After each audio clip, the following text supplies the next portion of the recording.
പാർത്ഥസാരഥിരൂപേണ ശ്രാവയിത്വാ ശുഭാം ഗിരം പാർത്ഥസ്യാർത്തിഹരോ ദേവഃ കൃപാമൂർത്തിഃ സ പാതു നഃ. ഹരി ഓം. 15-ാമത്തെ അധ്യായമാണ് നമുക്ക് ഈ വർഷം ഇവിടെ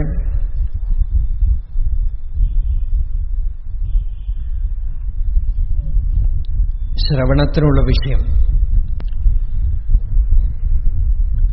ഈ അധ്യായം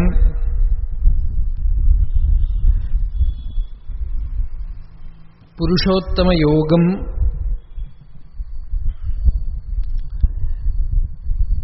എന്ന പേരോടുകൂടിയ അധ്യായമാണ്.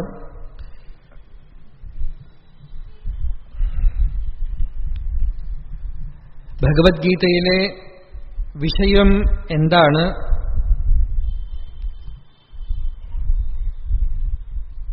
എന്നുള്ളത് ഒരു സത്സംഗം തുടങ്ങുമ്പോൾ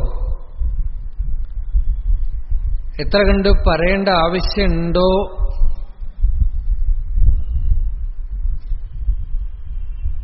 എന്ന് ചോദിച്ചാൽ അതൊരു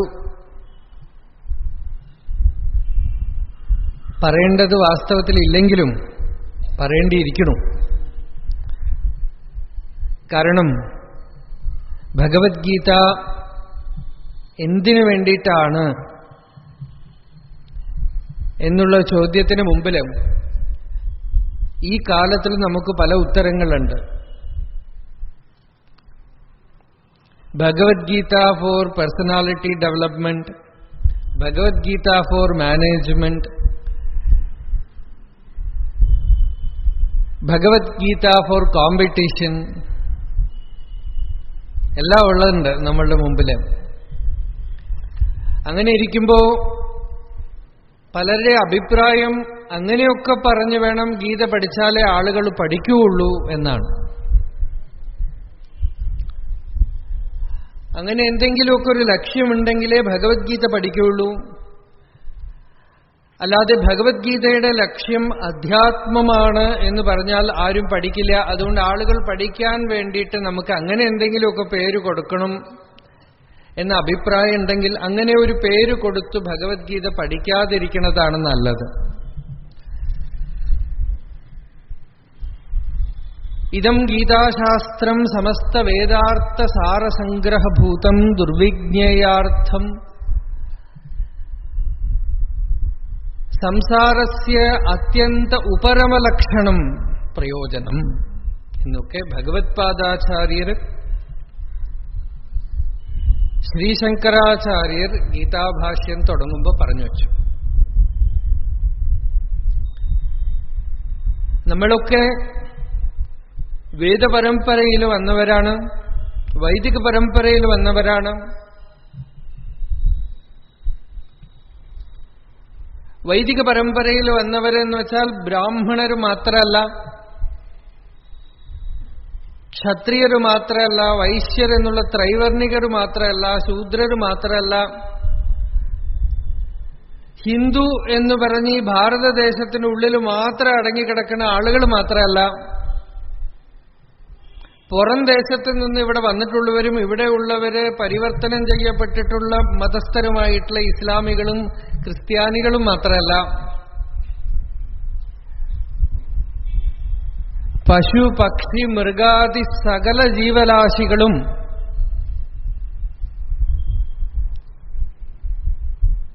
വൈദിക സമ്പ്രദായത്തിലുള്ളവരാണ്. അവർ സമ്മതിച്ചാലും ശരി, അവരംഗീകരിച്ചാലും ശരി, അംഗീകരിച്ചിട്ടില്ലെങ്കിലും ശരി, നമ്മൾക്കൊരു കൺവേർഷന്റെ ആവശ്യമില്ല. The moment you are born, you are already converted in to Hinduism. Sanatana Dharma എന്ന് പറയണത് ആരെങ്കിലും ഒരു വ്യക്തി കണ്ടുപിടിച്ചതോ ഒരു വ്യക്തിയുടെ പേരിലുള്ളതോ ഒരു പുസ്തകത്തിന്റെ പേരിലുള്ളതോ അല്ല. സനാതനം എന്ന് പറയുമ്പോൾ തന്നെ കാലമില്ലാത്തത് എന്നർത്ഥമാണ്, ടൈംലെസ് ആണ്. അതുകൊണ്ടാണ് അതിനെ ഒന്ന് പറയാൻ വേണ്ടിയിട്ടാണ് ഭാഗവതമൊക്കെ പറയുമ്പോൾ നമ്മൾ പറയും ബ്രഹ്മാവിന് ഭഗവാൻ ഇത് ഉപദേശിച്ചു, അതിനുശേഷം ബ്രഹ്മാവ് സൃഷ്ടി ചെയ്തു എന്നൊക്കെ കഥ പറയണതിന്റെ മൂല സന്ദേശം എന്താണെന്ന് വെച്ചാൽ, സൃഷ്ടി എന്നൊരു കാര്യം നിങ്ങൾ അംഗീകരിക്കുകയാണെങ്കിൽ ഈ സൃഷ്ടി എന്ന് പറയുന്ന ഈ പ്രപഞ്ചം സൃഷ്ടിക്കപ്പെടുന്നതിന് മുമ്പ് തന്നെ വേദം ഓതിക്കഴിഞ്ഞു എന്നർത്ഥമാണ്. വേദമെന്ന് വെച്ചാൽ ഈ ശബ്ദരാശിയല്ല. ശബ്ദരാശിയായിട്ടുള്ള വേദം ഒരു വഴി മാത്രമാണ് വാസ്തവത്തിലുള്ള വേദത്തിനെ അറിയാനായിട്ട്. ഇപ്പൊ ഭഗവത്ഗീതയിൽ ഭഗവാൻ പറയാൻ പോണു, ആരാണ് വേദവിത്ത്? വേദം അറിയുന്നവനാരാണ്, വേദാർത്ഥം ഗ്രഹിച്ചിട്ടുള്ളവൻ ആരാണെന്ന് ഇനി പറയാൻ പോവാണ്. ഭഗവത്ഗീത പഠിക്കൽ മുഖ്യമല്ല, ആ ഭഗവത്ഗീത നമുക്ക് പ്രയോജനപ്പെടണം, അല്ലേ? ലോകത്തില് 2 വിധത്തിലുള്ള വിദ്യകളാണ് ഉള്ളത്. ഒന്ന് സപ്രയോജനവും ഒന്ന് അഭിമാന പ്രയോജനവുമായിട്ടുള്ള 2 വിദ്യകൾ. സൂക്കേട് പിടിച്ച് നിങ്ങള് വൈദ്യന്റെ അടുത്ത് പോയി, ആ വൈദ്യൻ നിങ്ങൾക്കൊരു മരുന്ന് തന്നു, നിങ്ങളുടെ രോഗം മാറിയെങ്കിൽ അത് സപ്രയോജനമായ വിദ്യയാണ്. നമുക്ക് സൂക്കേടൊന്നുമില്ല, വെറുതെ ഒരു നേരം പോക്കിനും ഒരു വാനിറ്റിക്കും നമ്മളുടെ അറിവിനെ വർദ്ധിക്കാനായിട്ടും അല്ലെങ്കിൽ 4 പേരുടെ അടുത്ത് പറയാൻ വേണ്ടിയിട്ടും ഒക്കെ മെഡിക്കൽ സയൻസ് കുറച്ച് നമ്മൾ പഠിച്ചു എന്ന് വെച്ചാൽ അത് ആത്മപ്രയോജനമില്ലാത്തത് കൊണ്ട് അഭിമാനപ്രയോജകമായിട്ടുള്ള വിദ്യയാണ്. ഇതൊക്കെ ഇപ്പോ ഇത്തിരി ഒന്ന് ശ്രദ്ധിച്ചാൽ ഞാനിപ്പോ എവിടേക്കാണ് ഈ ആണി അടിക്കണതെന്ന് നിങ്ങൾക്ക് മനസ്സിലാവും. ഭഗവത്ഗീതയും സപ്രയോജനവും അഭിമാനപ്രയോജനവും ആവാം. ഗീത പഠിച്ച് അത് നമുക്ക് പറയാൻ കഴിയും, അതിലത്തെ കാര്യങ്ങൾ ചർച്ച ചെയ്യാനോ വാദിക്കാനോ ഒക്കെ സാധിക്കും. അല്ലെങ്കിൽ നല്ലവണ്ണം മധുരമായിട്ട് ചൊല്ലിയിട്ട് ഫസ്റ്റ് പ്രൈസ് വാങ്ങിക്കുകയും, അല്ലെങ്കിൽ ഗീതയെ പറഞ്ഞപ്പോൾ ഒരു കാസറ്റോ സീഡിയോ ഒക്കെ ആക്കി ചെയ്യാം. അതൊക്കെ തന്നെ അഭിമാന പ്രയോജനം, ദ്രവ്യപ്രയോജനം ഒക്കെ ഉണ്ടാവും. അതൊക്കെ ഒരു പ്രയോജനമാണ്. നമ്മൾ ലോകത്തില് അതൊക്കെയാണ് പ്രയോജനമായിട്ട് കണക്കാക്കണത് എന്നുള്ളത് കൊണ്ട് നമുക്ക് മറ്റേ പ്രയോജനം, ആന്തരികമായ രോഗത്തിന്റെ മൂർധന്യാവസ്ഥ അറിയാത്തത് കൊണ്ട് നമുക്ക് ഈ ചെറിയ ചെറിയ പ്രയോജനങ്ങൾ മുഖ്യമായിട്ടിരിക്കുന്നത് കൊണ്ട് ഇതൊക്കെ മതി.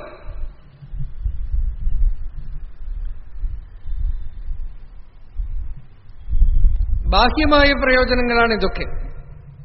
പക്ഷെ ആന്തരികമായ പ്രയോജനം എന്താണ്? ഗീതാശാസ്ത്രത്തിന്റെ ആന്തരികമായ പ്രയോജനം എന്താണെന്ന് വെച്ചാൽ, ഋഷികൾ പറയണു, ശങ്കരാചാര്യർ പറയണു, ഇതിന് നമ്മളുടെ ദുഃഖത്തിനെ മുഴുവനും തീർക്കാൻ കഴിയും എന്നാണ്. ലോകത്തില് ജനിച്ചു കഴിഞ്ഞ ആളുകൾക്ക് ഉണ്ടാവുന്ന ദുഃഖം, ജനിച്ചവനുള്ള പേരാണ് ജന്തു. സാധാരണ ചീത്ത പറയാനായിട്ട് ജന്തു എന്ന് വിളിക്കും, അല്ലേ? ജനിച്ചവനൊക്കെ ജന്തുവാണ്. ജായത്തെ ഇത് ജന്തു. അപ്പോ ഇവിടെ ജനിച്ചു കഴിഞ്ഞ ആളുകൾക്കൊക്കെ ഫ്രീ ആണ് ദുഃഖം. കടയിൽ പോയി സാധനങ്ങൾ വാങ്ങിച്ചാൽ ഫ്രീ കിട്ടണ പോലെ ഇവിടെ ജനിച്ചപ്പോൾ നമുക്ക് ഫ്രീ ആയിട്ട് ഒരു കാര്യം കിട്ടി, ദുഃഖം. ആ ദുഃഖം മാത്രമില്ലെങ്കിൽ നിങ്ങളൊന്നും സപ്താഹത്തിനും ഗീതയ്ക്കും ഒന്നും വരില്ല.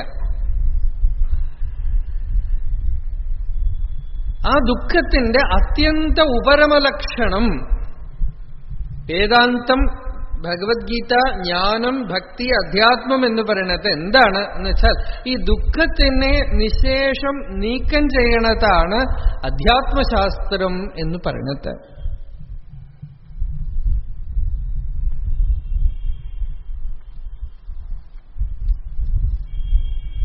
ദുഃഖത്തിനെ വേരോടെ പിഴുതു കളയണതാണ് അധ്യാത്മശാസ്ത്രം എന്ന് പറയുന്നത്. അധ്യാത്മം എന്ന് വെച്ചാൽ ആത്മാവിനെ സംബന്ധിക്കുന്നത് എന്നർത്ഥം. ആധ്യാത്മം എന്നുള്ള വാക്കിൽ തന്നെ അതുണ്ട്. ആത്മാവിനെ സംബന്ധിക്കുന്നത് എന്നുവെച്ചാൽ നമ്മളെ സംബന്ധിക്കുന്നത്. ഈ ഒറ്റ ശാസ്ത്രമേ നമ്മളെ സംബന്ധിക്കുന്ന ശാസ്ത്രമേ ഉള്ളൂ. ബാക്കിയൊക്കെ തന്നെ നമ്മളിൽ നിന്ന് അന്യമായ വസ്തുക്കളെക്കുറിച്ചുള്ള ശാസ്ത്രമാണ്.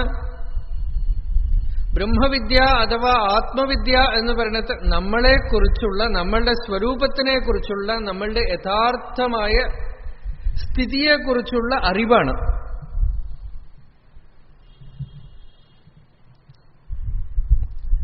ഈ അറിവ് അഥവാ ജ്ഞാനം, അതാണ് ഗീതയിലെ വിഷയം.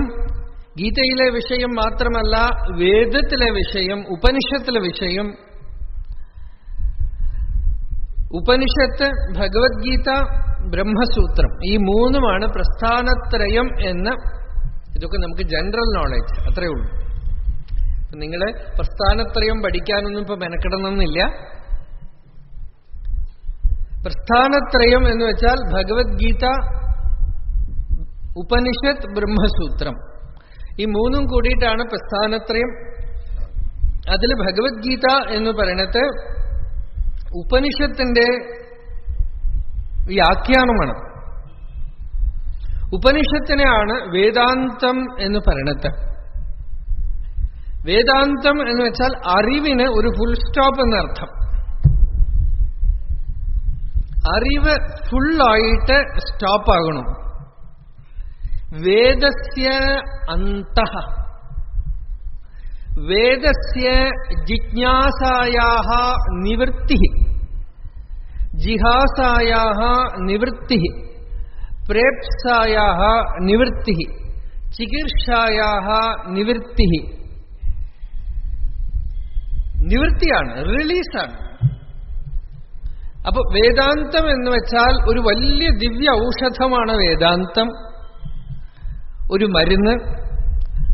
ആ മരുന്ന് നിങ്ങൾ കഴിച്ചാൽ നിങ്ങൾക്ക് മാത്രം പ്രയോജനപ്പെടുന്ന ഒരു മരുന്നാണ്. എല്ലാ മരുന്നും അങ്ങനെയാണല്ലോ, അല്ലേ? ഇത് ആത്മനിഷ്ഠമായിട്ടുള്ള ഒരു വിദ്യയാണ്, സയൻസ് പോലെയല്ല. ഇപ്പൊ സയൻസില് എഡിസൺ ലൈറ്റ് കണ്ടുപിടിച്ചു എന്ന് വെച്ചാൽ ലൈറ്റ് എഡിസന്റെ വീട്ടിൽ മാത്രം കത്തണതല്ല, എല്ലാവർക്കും കത്തും.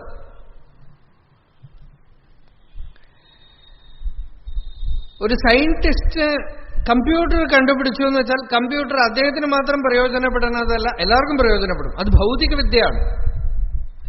പക്ഷെ ശരീരതലത്തിൽ തന്നെ ഊണ് കഴിച്ചാൽ എനിക്കേ പ്രയോജനപ്പെടുള്ളൂ, അടുത്തുള്ള ആൾക്കില്ല.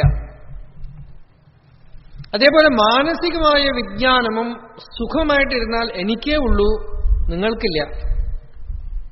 ഇത് ആന്തരിക വിദ്യയാണ്, ഭൗതികമല്ല, ആത്മീയമാണ്, നമ്മളെ സംബന്ധിക്കുന്ന വിദ്യയാണ്. അതുകൊണ്ട് ഈ വിദ്യ നമ്മളുടെ ഉള്ളിൽ ചെയ്യേണ്ട ഒരു പ്രവൃത്തിയാണ്.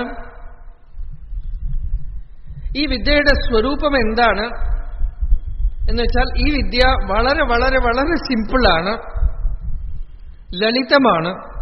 9ാമത്തെ അധ്യായത്തിൽ ഭഗവാൻ പറഞ്ഞു, രാജവിദ്യ രാജഗുഹ്യം പവിത്രമിതമുത്തമം പ്രത്യക്ഷ അവഗമം ധർമ്മ്യം സുസുഖം കർത്തും അവ്യയം.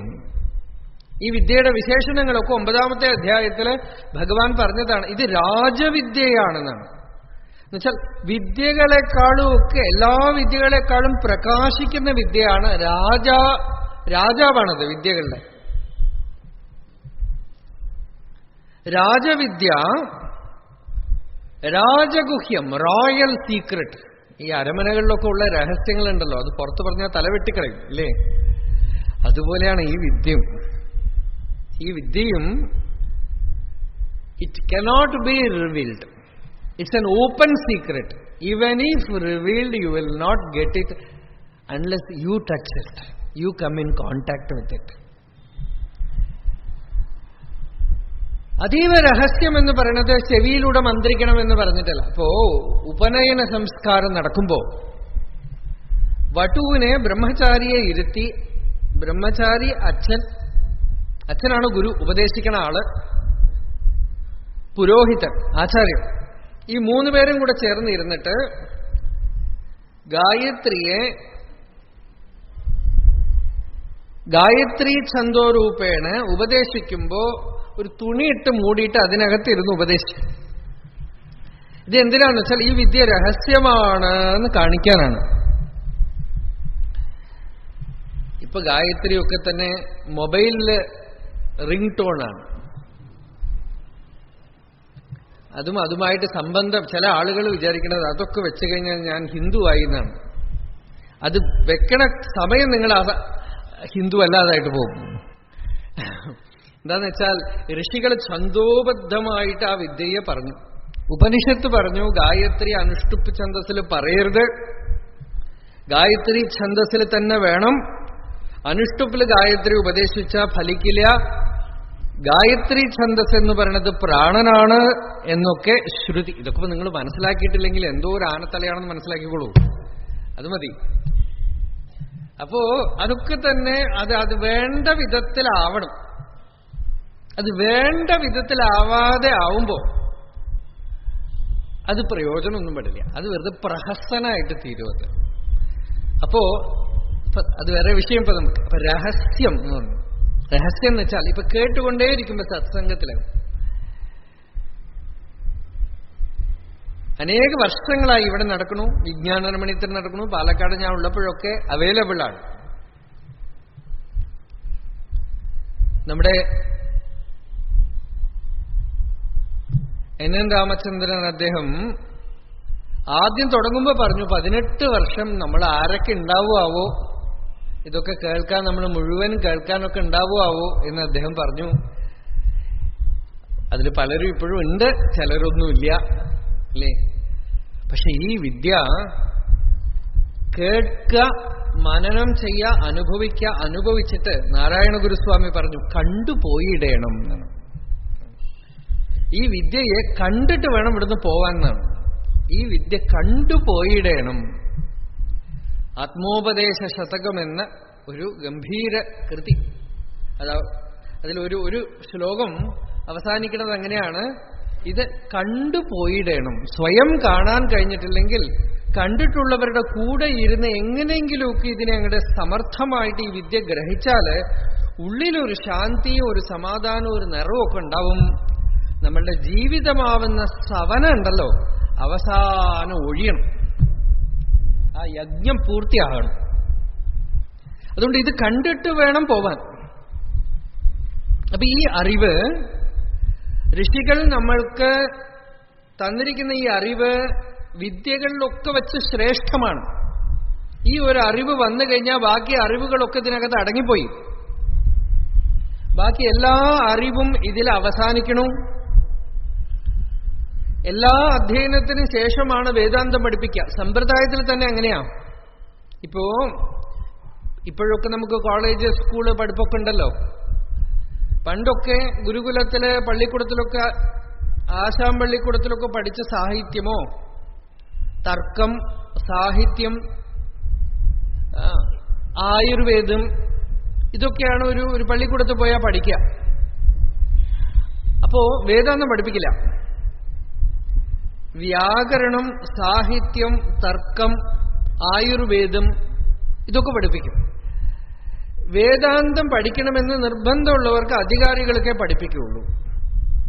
അതിന് 2 കാരണം പറയണത്, ഒന്ന് പലരും അധികാരികളായിരിക്കില്ല, അതുകൊണ്ട് പഠിപ്പിക്കില്ല. 2 വേദാന്ത ആദ്യം പഠിപ്പിച്ചാൽ പിന്നെ ഇവൻ ബാക്കിയൊന്നും പഠിക്കാൻ മെനക്കിടില്ല. കാരണം ഇതറിഞ്ഞു കഴിഞ്ഞാൽ ബാക്കിയുള്ള അറിവുകളൊക്കെ തന്നെ നിങ്ങൾക്ക് ചുക്കിന് കൊള്ളാത്തതായിട്ട് പോയി പോകും. ഒന്നിനും പ്രയോജനമില്ലാത്ത അറിവായിട്ട് തോന്നും നിങ്ങൾക്ക്. പിന്നെ ഈ അറിവിനെ തൊട്ട് കഴിഞ്ഞവൻ ചിന്താമണിയെ തൊട്ട പോലെയാണത്. അത് തൊടുന്നവനെ തങ്കമാക്കി. ആ അറിവ് അറിഞ്ഞു കഴിഞ്ഞവൻ പൂർണ്ണനായിട്ട് തീരും, ഋഷിയായിട്ട് തീരും, ജ്ഞാനിയായിട്ട് തീരും, ജീവൻ മുക്തനായിട്ട് തീരും. ശരീരത്തിൽ ഇരിക്കുമ്പോൾ തന്നെ ഈശ്വരനോട് അഭേദമായി ബന്ധപ്പെട്ടത് കൊണ്ട് ഒരു തരത്തില് അവൻ നടമാടുന്ന ഈശ്വരൻ തന്നെ ആയിട്ട് തീരും. അതുകൊണ്ട് ഈ അറിവ് ഒരാളെ പൂർണ്ണമാക്കുന്നത് കൊണ്ട് പിന്നെ അയാൾക്ക് ഈ കുട്ടികൾ തമ്മിൽ വർത്തമാനം പറയുമ്പോൾ ഉള്ള കാര്യങ്ങൾ പോലെയുള്ള അറിവായിട്ട് തോന്നും. ഇവിടെയുള്ള സയൻസിന്റെ വലിയ വലിയ വലിയ വർത്തമാനം അടക്കം ബ്രഹ്മവിദ്യ അറിഞ്ഞവന് കുട്ടികൾ തമ്മിൽ കളിക്കണ സമയത്ത് നീ അച്ഛനാണ്, ഞാൻ അമ്മയാണ്, നമ്മൾ ചോറുണ്ടാക്കുകയാണെന്നൊക്കെ പറഞ്ഞ് കളിക്കില്ലേ, അതുപോലെ തോന്നും അത്രേ തത്വജ്ഞാനിക്ക് ഇവിടെയുള്ള ഏറ്റവും വലിയ വലിയ കണ്ടുപിടുത്തങ്ങളെ കുറിച്ചുള്ള ശാസ്ത്രങ്ങളൊക്കെ. അതുകൊണ്ട് ആ വിദ്യയെ പൊതുവെ ആദ്യം പഠിപ്പിക്കാറില്ല. എന്താണെന്ന് വെച്ചാൽ ഇതൊക്കെ പടിപടി വരട്ടെ എന്നാണ്, അജ്ഞാനത്തിലൂടെ വരട്ടെ. പക്ഷെ എപ്പോഴെങ്കിലുമൊക്കെ ഇത് കേൾക്കണം, എപ്പോഴെങ്കിലുമൊക്കെ വിദ്യ ഉള്ളിൽ പ്രകാശിക്കണം. ഈ ഒരു വിദ്യ മാത്രമേ ശാന്തി തരുള്ളൂ, ഈ ഒരു വിദ്യ മാത്രമേ ആനന്ദം തരുള്ളൂ, ഈ ഒരു വിദ്യ മാത്രമേ ഒരു മനുഷ്യനെ പൂർണ്ണമാക്കി സ്വസ്ഥമാക്കുള്ളൂ.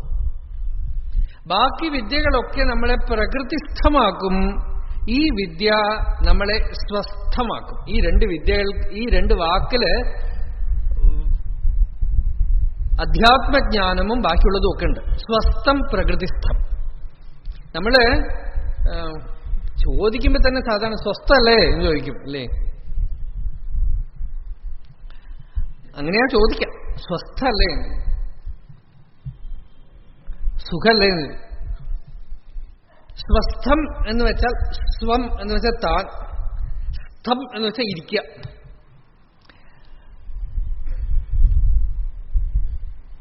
അതില് തന്റെ സ്വത്തില്, തന്റെ സ്വരൂപത്തില്, താൻ വാസ്തവത്തിൽ എന്താണോ അതിലിരിക്കണത് സ്വസ്ഥം. താൻ അല്ലാത്തതിലൊക്കെ പോയി ഇരിക്കുന്നത് പ്രകൃതിസ്ഥം.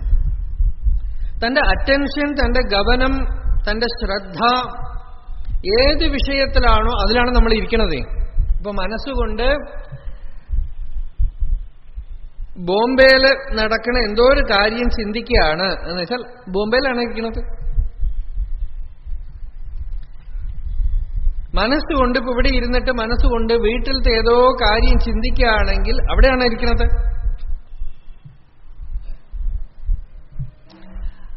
പ്രകൃതിസ്ഥനാണ്. ശരീരത്തിനെ ചിന്തിക്കുമ്പോഴും പ്രകൃതിസ്ഥനാണ്, മനസ്സിനെ ചിന്തിക്കുമ്പോഴും പ്രകൃതിസ്ഥനാണ്. ജാഗ്രത്തിലും സ്വപ്നത്തിലും സുഷുപ്തിയിലും ഒക്കെ ഈ ജീവൻ പ്രകൃതിസ്ഥനാണ്.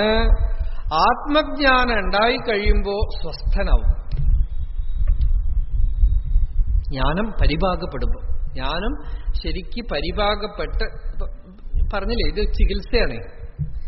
ആയുർവേദത്തിൽ തന്നെ ഒരു ചൊല്ലുണ്ട്, എല്ലാ മരുന്നും ഫലിക്കാതാവുമ്പോൾ വേദാന്തം കൊടുക്കാന്നാണ്.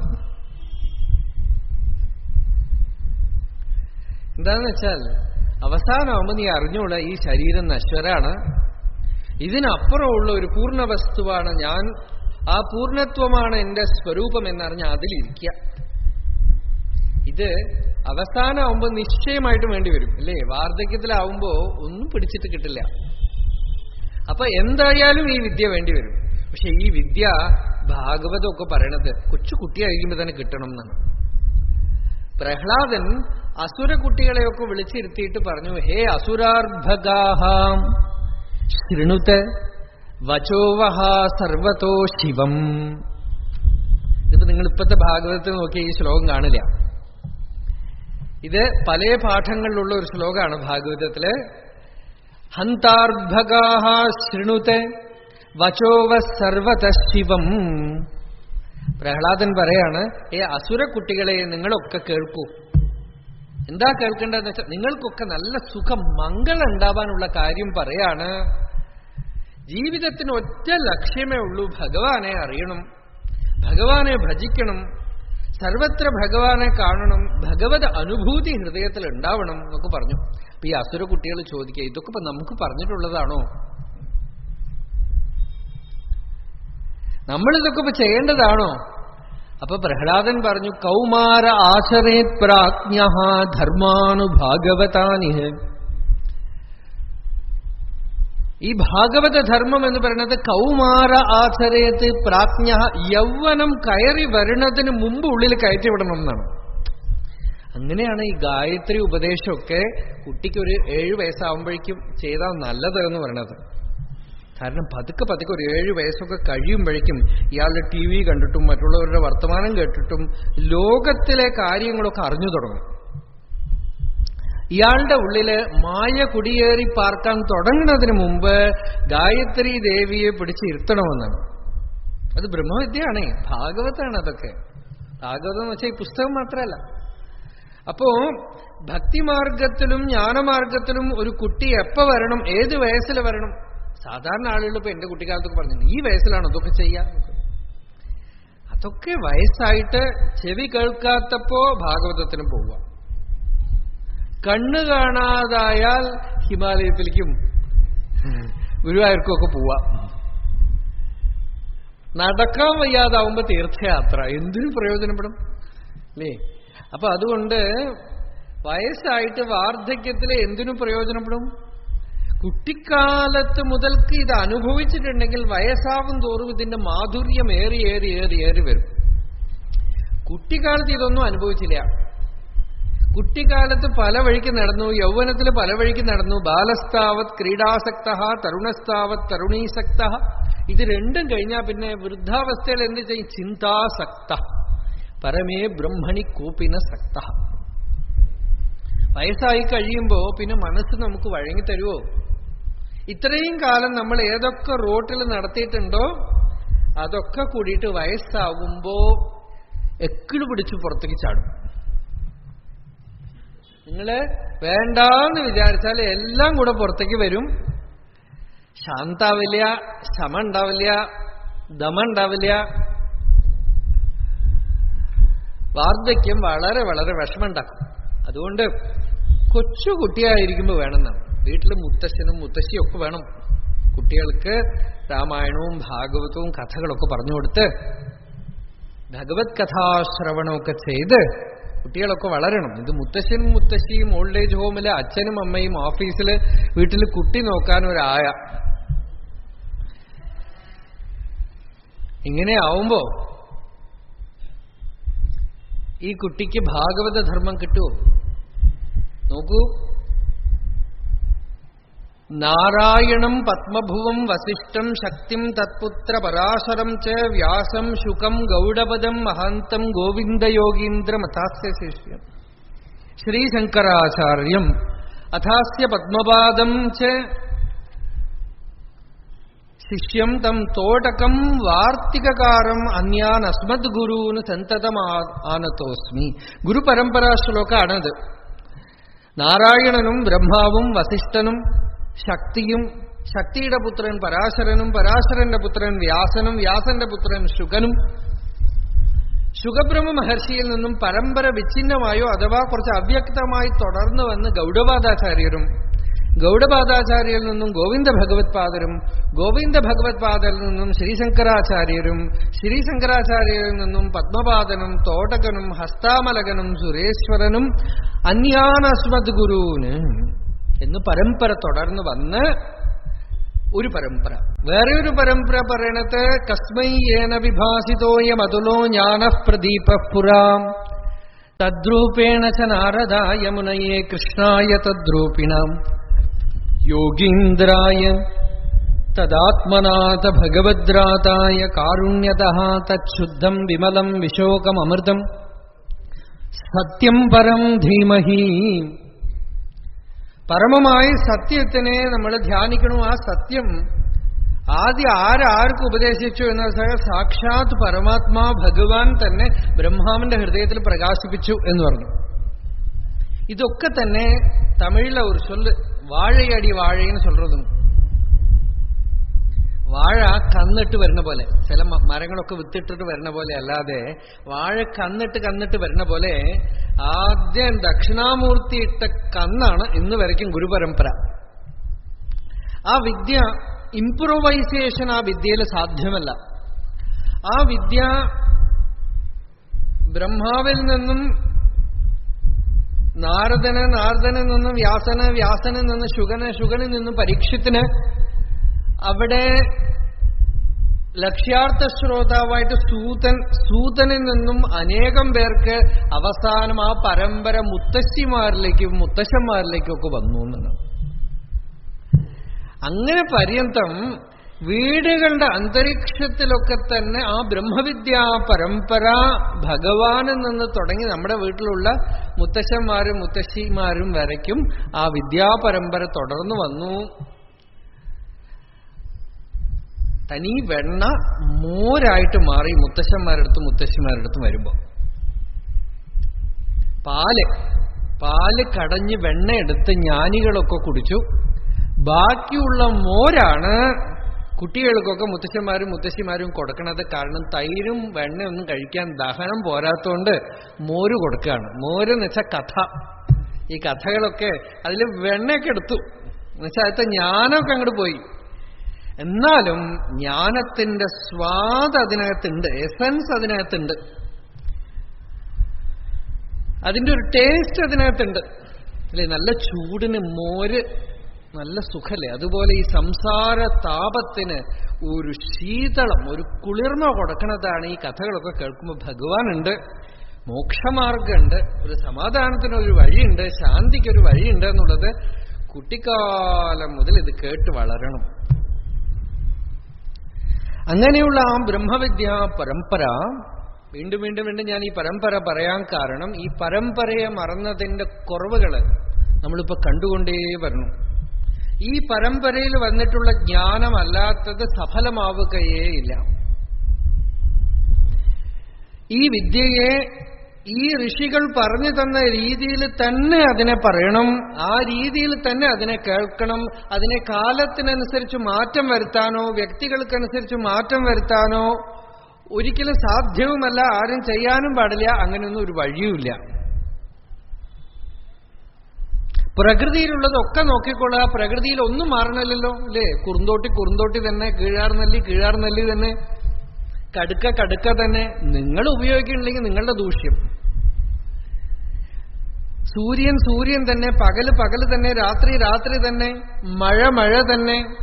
അതുപോലെ തന്നെ ഈ മൂലമായ most natural source of knowledge, most natural source of knowledge, the most healing, greatest healing science.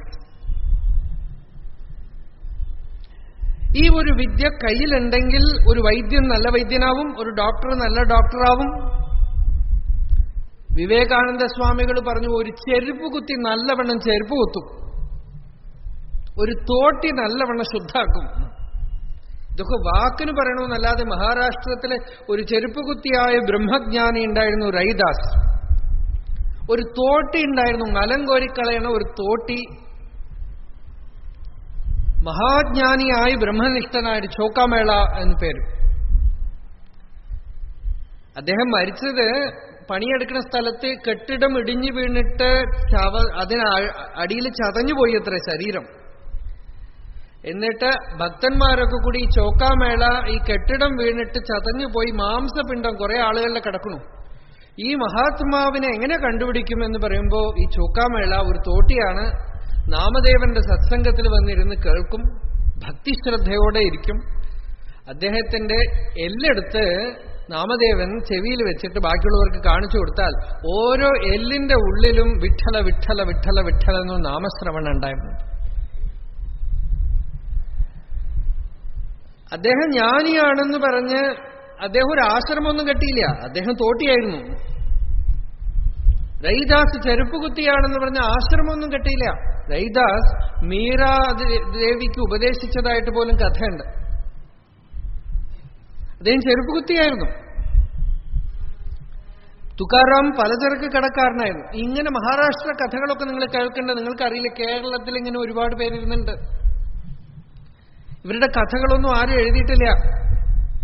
ഇപ്പൊ ഞാൻ തിരുവനന്തപുരത്ത് പോകുമ്പോൾ അത് പറയണ്ടായിരുന്നു. തിരുവനന്തപുരത്ത് കുറെ ലോക്കൽ കുറെ ആളുകൾ മഹാത്മാക്കൾ ഉണ്ടായിരുന്നു, ആർക്കും അറിയില്ല. നമ്മൾ മഹാരാഷ്ട്രത്തിലുള്ള കുറെ മഹാപുരുഷന്മാരും തമിഴ്നാട്ടിലുള്ള കുറെ ആഴ്വാർമാരും നായന്മാരും മാത്രമേ ഉള്ളൂ എന്ന് വിചാരിക്കണു. കേരളത്തില് കഴിഞ്ഞ ശതാബ്ദത്തില് കഴിഞ്ഞ ഒരു യുഗപരിവർത്തനം നടത്തിയ മഹാത്മാക്കളൊക്കെ, നാരായണ ഗുരുദേവനും ചട്ടമ്പിസ്വാമികളും ഒക്കെ ഒരു മഹാത്മാവിന്റെ അടുത്തുനിന്ന് ഉപദേശം വാങ്ങിച്ചു. അദ്ദേഹത്തിന്റെ പേര് അയ്യാവു എന്നാണ് പേര്. അദ്ദേഹത്തിനെ കുറിച്ചൊരു പുസ്തകമൊക്കെ പ്രകാശനം ചെയ്തു. ഇപ്പൊ ഞാൻ തിരുവനന്തപുരത്ത് പോയപ്പോ അവിടെ പോയ സ്ഥലത്ത് അദ്ദേഹം മഹാരാജാവിന്റെ സൂപ്പറിണ്ടന്റ് ആയിരുന്നു. സൂപ്പറിണ്ടന്റ് സ്വാമി എന്നാണ് പേര്. ഗൃഹസ്ഥനായിരുന്നു, സൂപ്പറിണ്ടന്റ് ആയിരുന്നു. 60 വയസ്സിലത്രേ ജോലിക്ക് ചേർന്നത്. 96 വയസ്സ് വരെ ജോലി ചെയ്തു. അദ്ദേഹമാണ് ഇവർക്കൊക്കെ ഉപദേശിച്ചത്. സുബ്രഹ്മണ്യ മന്ത്രമൊക്കെ വലിയ യോഗിയായിരുന്നു. അദ്ദേഹത്തിന്റെ അടുത്ത് നിന്ന് ഉപദേശം സ്വീകരിച്ച 2 അമ്മമാര്. അതിലൊരമ്മ സ്വയം പ്രകാശ യോഗിനി എന്ന് പറയുന്ന അമ്മ. അവരുടെ ആശ്രമമൊക്കെ ഇപ്പോഴും തിരുവനന്തപുരത്തുണ്ട്, സ്വയം പ്രകാശാശ്രമം എന്ന് പറഞ്ഞിട്ട്. ഈ പരമ്പരകളൊന്നും അധികം പുറത്തറിയപ്പെടാത്ത പരമ്പരകളാണ്. നമ്മൾ വിചാരിക്കുന്നത് പ്രചാരം ഉണ്ടെങ്കിലേ അത് ഇഫക്റ്റ് ഉള്ളൂ എന്നാണ്. പ്രചാരം ഇല്ലാതെ വളരെയധികം പടർന്ന് പന്തലിച്ച് ഒരുപാട് ആളുകളെ അനുഗ്രഹിച്ച അധ്യാത്മ പരമ്പരകൾ ഇവിടെ അവിടെ ആയിട്ടുണ്ട്. ഇവിടെ പാലക്കാട് രാമാനന്ദാശ്രമം ഒരുപാട് മഹാത്മാക്കളെ സൃഷ്ടിച്ച ഒരു ആശ്രമമാണ് പത്രിപ്പാല. അധികം പേർക്കും പാലക്കാടുകാർക്ക് തന്നെ അറിയില്ല. കണ്ണു കാണാത്ത ഒരു ജ്ഞാനി, അദ്ദേഹത്തിന് കണ്ണു കാണില്ല, അകക്കണ്ണ് തുറന്ന മഹാപുരുഷൻ. ഒരുപാട് പേര് അദ്ദേഹത്തിന്റെ ശിഷ്യന്മാരായി. നല്ല വേദാന്ത സമ്പ്രദായം, കൈവല്യ നവനീതം മുതലായിട്ടുള്ള തമിഴ് വേദാന്തമായിരുന്നു അവരുടെ പരമ്പര. അങ്ങനെ വേദാന്തം അദ്ദേഹത്തിൽ നിന്ന് ഉപദേശം വാങ്ങിക്കുകയും അനുഷ്ഠാനം, വേദാന്തം എന്ന് വെച്ചാൽ വെറും ഇന്റലക്ച്വൽ വേദാന്തമല്ല, അനുഷ്ഠാനോപദേശം, വേദാന്ത ശ്രവണം, അങ്ങനെ ഒരുപാട് മഹാപുരുഷന്മാരുണ്ടായിരുന്നു. ഈ അടുത്ത കാലത്ത് വരെ അവിടെ ഒരു അമ്മ ഉണ്ടായിരുന്നു, ഒരു യോഗിനി അമ്മ. ഒരുപാട് പേര് കണ്ടിട്ടുള്ളവരുണ്ട്. അങ്ങനെ ഒരു പരമ്പര അവിടെ ഉണ്ടായിരുന്നു. തിരുവനന്തപുരത്ത് ഇങ്ങനെ കുറെ ഉണ്ടായിരുന്നു. അതിലെ ഈ സ്വയം പ്രകാശന യോഗിനി അമ്മ ഒരുപാട് സ്ത്രീകളെ ഈ ജ്ഞാനമാർഗത്തിലേക്ക് വരാനും ഒക്കെ അവർ കാരണമായിരുന്നു. ആ അമ്മ, കൊല്ലത്തൊരമ്മ ഉണ്ടായിരുന്നു, കൊല്ലത്തമ്മ തന്നെയാണ് അവരെ പറയുക. ആ അമ്മ വിധവയായിട്ട് ഭർത്താവ് മരിച്ചിട്ട് വളരെ വിഷമിച്ച് എനിക്കൊരു ഗുരുവിനെ കിട്ടണം, എനിക്ക് ഗുരു വന്ന് ഉപദേശിക്കണം. അവരൊരു വാഴ നട്ടിട്ട് പറഞ്ഞു, ഈ വാഴ കൊല പഴുത്ത് പഴമാവുമ്പോഴേക്ക് എനിക്ക് ഗുരുനാഥം വന്നിട്ടില്ലെങ്കിൽ ഞാൻ ശരീരം ഉപേക്ഷിക്കുമെന്ന് പറഞ്ഞിരുന്നു അത്രേ. ആ കൊല പഴുത്ത് പഴമായി. അതിൽ അവസാനത്തെ പഴം ബാക്കി നിൽക്കുമ്പോ ഇവരുടെ വീട്ടിൽ രാത്രി വന്ന് വാതിൽ തട്ടി ഒരാൾ വിളിച്ചു. ഇവരാദ്യം തുറന്നില്ല, പിന്നെ പറഞ്ഞു, എനിക്ക് വേണ്ടി ഒരു പഴം വെച്ചിട്ടില്ലേ, വാതിൽ തുറക്കൂ. വാതിൽ തുറന്ന ഒരു സ്വാമി ഇവർക്ക് ഉപദേശിച്ചു. ശിവശങ്കര സ്വാമി എന്ന് പറഞ്ഞ അവരുടെ ആശ്രമമുണ്ട്, അവരുടെ ശിഷ്യന്മാരുടെ ആശ്രമം. അദ്ദേഹത്തിന് ആശ്രമമൊന്നും ഉണ്ടായിരുന്നില്ല. അദ്ദേഹം ആത്മബോധ കൗമുദി എന്ന് പറഞ്ഞ് വേദാന്തത്തിലെ മലയാളത്തിലൊരു കൃതി എഴുതിയിട്ടുണ്ട്. ജി ബാലകൃഷ്ണൻ നായർ അതിന് വ്യാഖ്യാനമൊക്കെ എഴുതിയിട്ടുണ്ട്. എന്നുവെച്ചാൽ professor G Balakrishnan Nair sir അതിന് വ്യാഖ്യാനം എഴുതിയിട്ടുണ്ട്. ഈ ആത്മബോധ കൗമുദി മൂലം എഴുതിയ ആള് ജീവിതം മുഴുവൻ ഒരു ആശാരിയായിട്ട് ഇരുന്ന ആളായിരുന്നു. ആശാരിപ്പണി ചെയ്ത് ജീവിച്ച ഒരു മഹാത്മാ. നമ്മൾ വിചാരിക്കണ ഈ മഹാരാഷ്ട്രത്തിലുള്ള കുറെ സന്തുക്കൾ മാത്രമേ ഉള്ളൂ എന്ന്. നമ്മളുടെ അവിടെ ആശാരിയായിട്ടും മൂശാരിയായിട്ടും പലതരത്തിലും സാധാരണ ജോലി ചെയ്തുകൊണ്ടും, ഇനിയും പാലക്കാട് തന്നെ എനിക്കറിയണ പല കഥകളും പലതുണ്ട്. ചായക്കട വെച്ച് ജീവിച്ചുകൊണ്ടിരിക്കുക. അവരെ പോലെ അധ്യാത്മമായി സന്യാസാശ്രമങ്ങളിൽ പോലും ആളുകൾ ഉണ്ടാവില്ല. അപ്പോ ഈ ആധ്യാത്മികത എന്ന് പറയുന്നത് ഒരു ആശ്രമത്തിലോ ഒരു ഇൻസ്റ്റിറ്റ്യൂഷന്റെ ആവശ്യമില്ല എന്നുള്ളതാണ് സനാതന സത്യം. ഓരോ വീടും ഇൻസ്റ്റിറ്റ്യൂഷനാണ്. ഹിന്ദുയിസം ഇത്രകാലം ഹിന്ദുമതം നിലനിർന്നത് ഇൻസ്റ്റിറ്റ്യൂഷനിലല്ല. ഇൻസ്റ്റിറ്റ്യൂഷനൊക്കെ കമ്മിറ്റി കൂടാനും പരസ്പരം ലഹള കൂടാനും കേസും കോർട്ടിനും ഒക്കെ കൊള്ളുള്ളൂ അവസാനമാവുമ്പോൾ.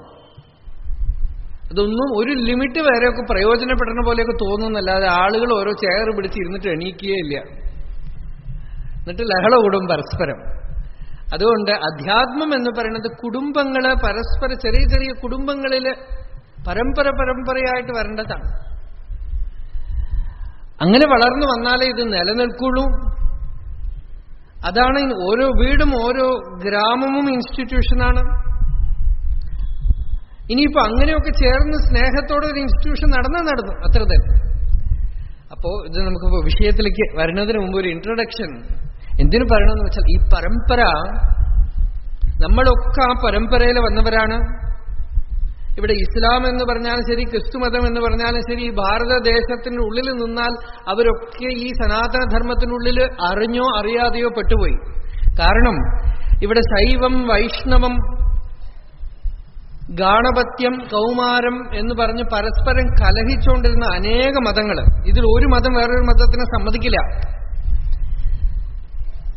ദ്വൈതികളെ അദ്വൈതികളെ സമ്മതിക്കില്ല, വിശിഷ്ടാദ്വൈതികള് ദ്വൈതികളെയോ അദ്വൈതികളെയോ സമ്മതിക്കില്ല. ഇങ്ങനെ പരസ്പരം കലഹിക്കുന്നവരും പരസ്പരം സമ്മതിക്കാത്തവരുമായ ഒരുപാട് മതങ്ങളെ തന്റെ ഉള്ളിൽ വെച്ചുകൊണ്ട് സനാതനം എന്നുള്ള ഒറ്റ പേരോടുകൂടെ നിൽക്കുന്ന മതമാണത്. അതുകൊണ്ട് ഇതിനകത്ത് ഇതിന് സമ്മതിക്കാത്തതായ ഒരു ക്രിസ്തുമതമോ സമ്മതിക്കാത്തതായ ഒരു ഇസ്ലാം മതമോ ഇതിനകത്ത് നമുക്ക് ചേർക്കണതിൽ ബുദ്ധിമുട്ടൊന്നുമില്ല. അത് നിങ്ങൾ സമ്മതിച്ചാലും സമ്മതിച്ചിട്ടില്ലെങ്കിലും സനാതനം എന്നുള്ള വാക്കുകൊണ്ട് തന്നെ ഇതിനകത്ത് ഇതൊക്കെ ഇൻക്ലൂഡഡ് ആയി. അതിന് ഒരു പ്രത്യേക വ്യക്തിയോ ഒന്നുമില്ല. എത്രയോ ഋഷികൾ, എത്രയോ പ്രവാചകന്മാര്, എത്രയോ ആളുകൾ ഈ മതത്തിന്റെ പുറകിൽ ഉണ്ടായിരുന്നുണ്ട്. ആ സനാതന ധർമ്മ പരമ്പരയിൽ, വേദ പരമ്പരയിൽ, വേദാന്ത പരമ്പരയിൽ വന്നവരാണ് നമ്മളൊക്കെ. ആ ഋഷി പരമ്പര നമുക്ക് തന്നിട്ടുള്ള ഒരു വലിയ സമ്പത്താണ് വേദം.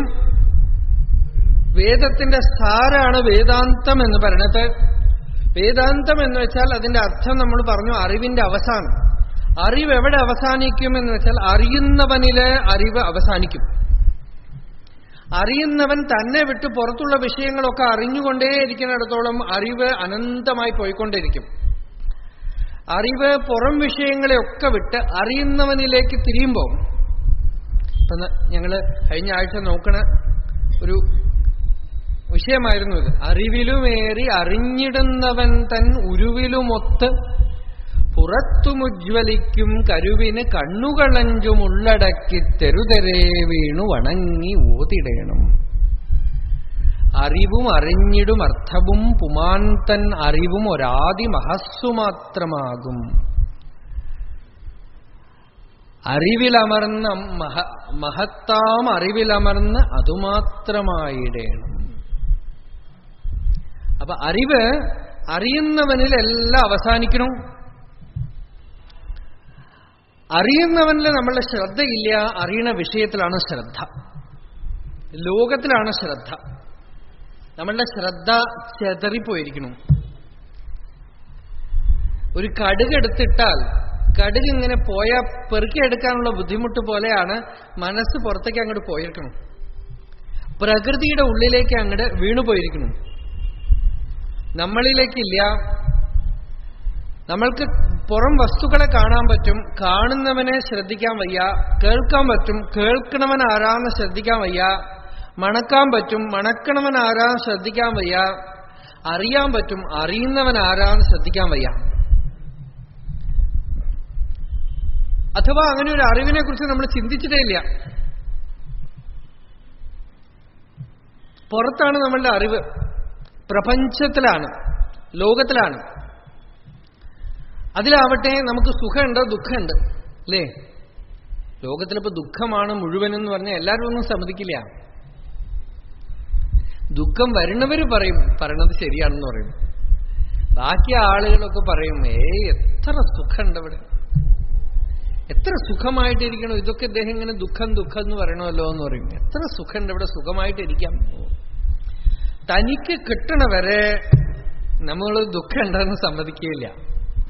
നമുക്ക് ദുഃഖം കിട്ടുമ്പോഴാണ് നമ്മൾ ദുഃഖം ഉണ്ടെന്ന് തോന്നുക. പതുക്കെ പതുക്കെ ശരീരം നമ്മളെ ചതിക്കുമ്പോൾ, ലോകം നമ്മളെ കൈവിട്ട് പോകുമ്പോൾ നമ്മൾ ദുഃഖം ഉണ്ടെന്ന് പറയും. അപ്പോ ദുഃഖം മാത്രമല്ല, സുഖവും ദുഃഖവും സമ്മിശ്രം പ്രപഞ്ചത്തില്. പക്ഷേ ദുഃഖമുണ്ട്.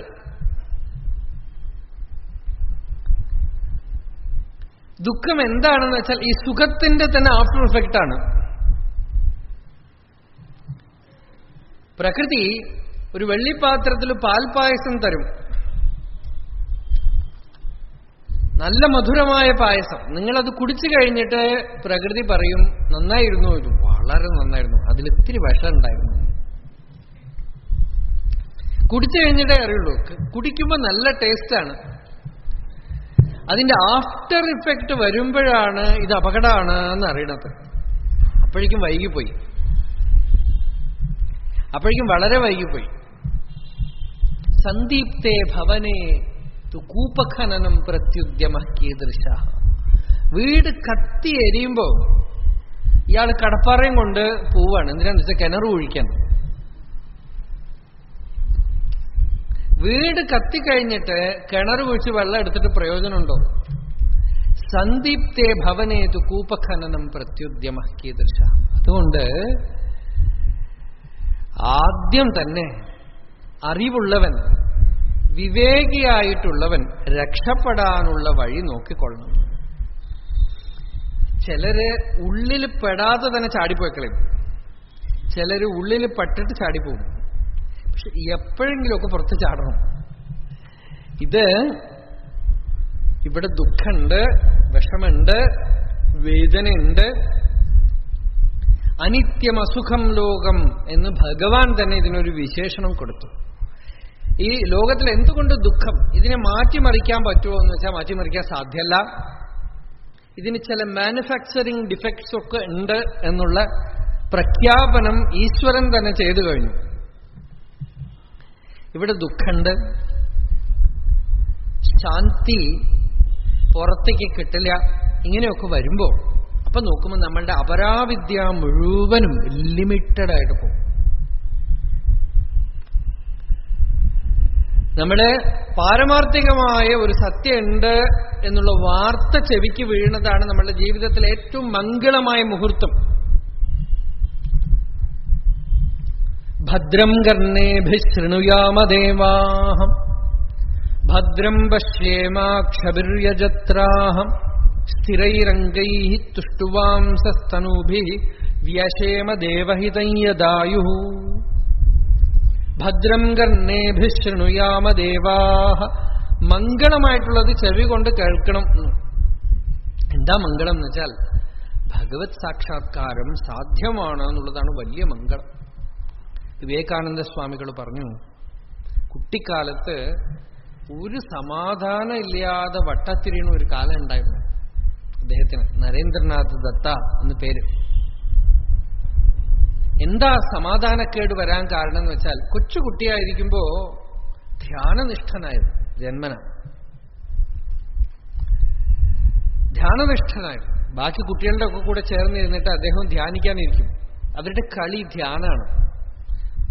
കുട്ടികളൊക്കെ നീ അച്ഛനാണ്, ഞാൻ അമ്മയാണ്, നമ്മൾ ചോറും കറിയൊക്കെ ഉണ്ടാക്കാന്നൊക്കെ കളിക്കണ പോലെ ഇദ്ദേഹം കുട്ടികളെയൊക്കെ വിളിച്ചിരുത്തിയിട്ട് പറയും നമ്മൾ ധ്യാനിക്കാം. ബാക്കി കുട്ടികളൊക്കെ കുറച്ചു നേരം കണ്ണടച്ചിരിക്കും, ഇത് പിന്നെ എണീച്ചു പോവും. ഈ നരേന്ദ്രനാഥ് 6-7 വയസ്സുള്ള കുട്ടി വെങ്കലപ്രതിമ ഇരിക്കണ പോലെ ഇരിക്കും, അത്ര ശില പോലെ. അത് ഏത് നിലയ്ക്ക് വരെ പോയി എന്ന് വെച്ചാൽ ഒരു ദിവസം ധ്യാനിച്ചിരുന്ന ഒരു പാമ്പ്, നല്ല പാമ്പ് വന്ന് മടിയിൽ കൂടെ കയറിപ്പോയി. എന്നിട്ടും അറിഞ്ഞില്ല ആ കുട്ടിക്ക്. അങ്ങനെ ധ്യാനനിഷ്ഠനായിരുന്നു ഈ നരേന്ദ്രൻ. അതിന് രാമകൃഷ്ണ പരമഹംസർ തന്നെ പലവട്ടം പറഞ്ഞിട്ടുണ്ട്, അവൻ ധ്യാനിക്കൊന്നും വേണ്ട, അവൻ ധ്യാനസിദ്ധനാണ്. ഋഷികളൊക്കെ വേദകാലത്തല്ല, നമ്മളുടെ കാലത്തൊക്കെ നമ്മളുടെ വേഷത്തിലൊക്കെ വന്നിട്ട് പോയിട്ടുണ്ട്. അവൻ ധ്യാനസിദ്ധനാണ് എന്ന് രാമകൃഷ്ണ പരമഹംസർ പലരോടും പറഞ്ഞിട്ടുണ്ട്. അപ്പോ ഈ കുട്ടിക്കാലം മുതൽക്ക് ഈ സ്വഭാവം ഉണ്ടായിരുന്നു, ധ്യാനിക്കാം. ഇത് മഹാത്മാക്കൾക്കൊക്കെ ഉണ്ടായിരുന്നു. രമണ ഭഗവാന്, രമണ മഹർഷിക്ക് ഉണ്ടായിരുന്നു. നമ്മൾ പറയുന്നു ഈ മരണാനുഭവത്തിന് ശേഷമാണെന്ന്, പക്ഷെ അതൊന്നുമല്ല. കുട്ടിക്കാലത്ത് അദ്ദേഹത്തിന്റെ കൂടെ നാരായണസ്വാമി എന്ന് പറയുന്ന ഒരു കൂട്ടുകാരനുണ്ടായിരുന്നു. മധുരയിൽ അവരുടെ വീട്ടില് മുകളിലിരുന്നിട്ട് നാരായണസ്വാമി കുറച്ചു ദിവസം ശ്രദ്ധിച്ചു, ഈ പയ്യൻ വെങ്കട്ടരാമൻ അനങ്ങമാതിരിക്കും, ഒരു അനക്കവുമില്ലാതെ കണ്ണുപോലും അനക്കാതെ നിശ്ചല ദൃഷ്ടിയോടുകൂടെ ഇരിക്കും അത്രേ. അപ്പൊ ഈ നാരായണസ്വാമി ഒരു ദിവസം ചോദിച്ചു, വെങ്കട്ടരാമ നീ என்ன பண்ற? இல்ல இப்படி உட்கார ரொம்ப சுகமா இருக்கு, நீ உட்கார, നീ ഈ പയ്യനും അടുത്ത് ചെന്നിരുന്നു. കുറച്ചു നേരം ഇരുന്നു, ഇരിക്കാൻ പറ്റുന്നില്ല. എത്ര നേരം ഇരിക്കും ഇങ്ങനെ. ഇടയ്ക്കിടയ്ക്ക് ഇയാളെ നോക്കുമ്പോ നിർനിമേഷലോചനായിട്ട് അങ്ങനെ അചലമായിട്ട് ഇരിക്കുന്നുണ്ട്. അപ്പോ ഒരു ദിവസം പറഞ്ഞു, എനിക്ക് ഇരിക്കാൻ പറ്റണില്ല കേട്ടോ, നീ ഇങ്ങനെ ഇരിക്കണു, മണിക്കൂർ കണക്കിന് അനങ്ങാതെ ഇരിക്കണു, എനിക്ക് വയ്യ. അപ്പോ രമണ മഹർഷി, വെങ്കട്ടരാമൻ എന്ന് പേരെന്ന്, ഇവിടെ ഇവിടെ ഏകാഗ്രപ്പെടുത്തും എന്ന് പറഞ്ഞിട്ട് ഭ്രൂമധ്യത്തിൽ കൈ വെച്ചിട്ടൊന്ന് അമർത്തിയത്രേ. അപ്പൊ ഈ നാരായണസ്വാമി പിന്നീട് പറയണു, എന്ത് മാജിക് ചെയ്തോന്ന് അറിയില്ല, കുറച്ചു നേരത്തേക്ക് നല്ല ആനന്ദമായിരുന്നു. അപ്പോ they were all born with it. Vivekananda സ്വാമികൾ രാമകൃഷ്ണ പരമഹംസരടുത്ത് വരുമ്പോ 16 വയസ്സ് പയ്യൻ. അപ്പൊ രാമകൃഷ്ണ പരമഹംസർ ചോദിച്ചു, നരേൻ നീ എങ്ങനെയാ ഉറങ്ങണ? എല്ലാരും ഉറങ്ങണ പോലെ തന്നെ. എന്നാലും നീ എങ്ങനെ ഉറങ്ങും ഒന്ന് പറയൂ നോക്കട്ടെ. ഇത് എന്താ മഹാശയ, ഉറങ്ങണതിലിപ്പോ എന്ത് പ്രത്യേകതയാ ഉള്ളത്? എല്ലാരും ഉറങ്ങണ പോലെയാ ഞാനും ഉറങ്ങാമോ, എന്നാലും ഒന്ന് പറയൂ. അപ്പൊ പറഞ്ഞു അത്രേ, ഞാൻ കിടക്കും, കിടന്നു കഴിഞ്ഞാൽ ഒരു പ്രകാശഗോളം വരും, പിന്നെ ഉറങ്ങും. ഇങ്ങനെയാണോ എല്ലാവരും ഉറങ്ങുക? ഞാൻ കിടക്കുമ്പോ കണ്ണടച്ചു കഴിഞ്ഞാൽ എന്റെ മുമ്പിൽ ഒരു പ്രകാശഗോളം വരും, പ്രകാശഗോളം വന്നു കഴിഞ്ഞാൽ ഞാൻ അതിൽ ലയിക്കും, ഉറങ്ങും. അപ്പോൾ വിവേകാനന്ദ സ്വാമി പിന്നീട് പറയുന്നത്, ആദ്യമായിട്ട് അപ്പോഴാണ് ഞാൻ അറിയണത് എല്ലാരും ഇങ്ങനെയല്ല ഉറങ്ങണത് എന്നുള്ള കാര്യം.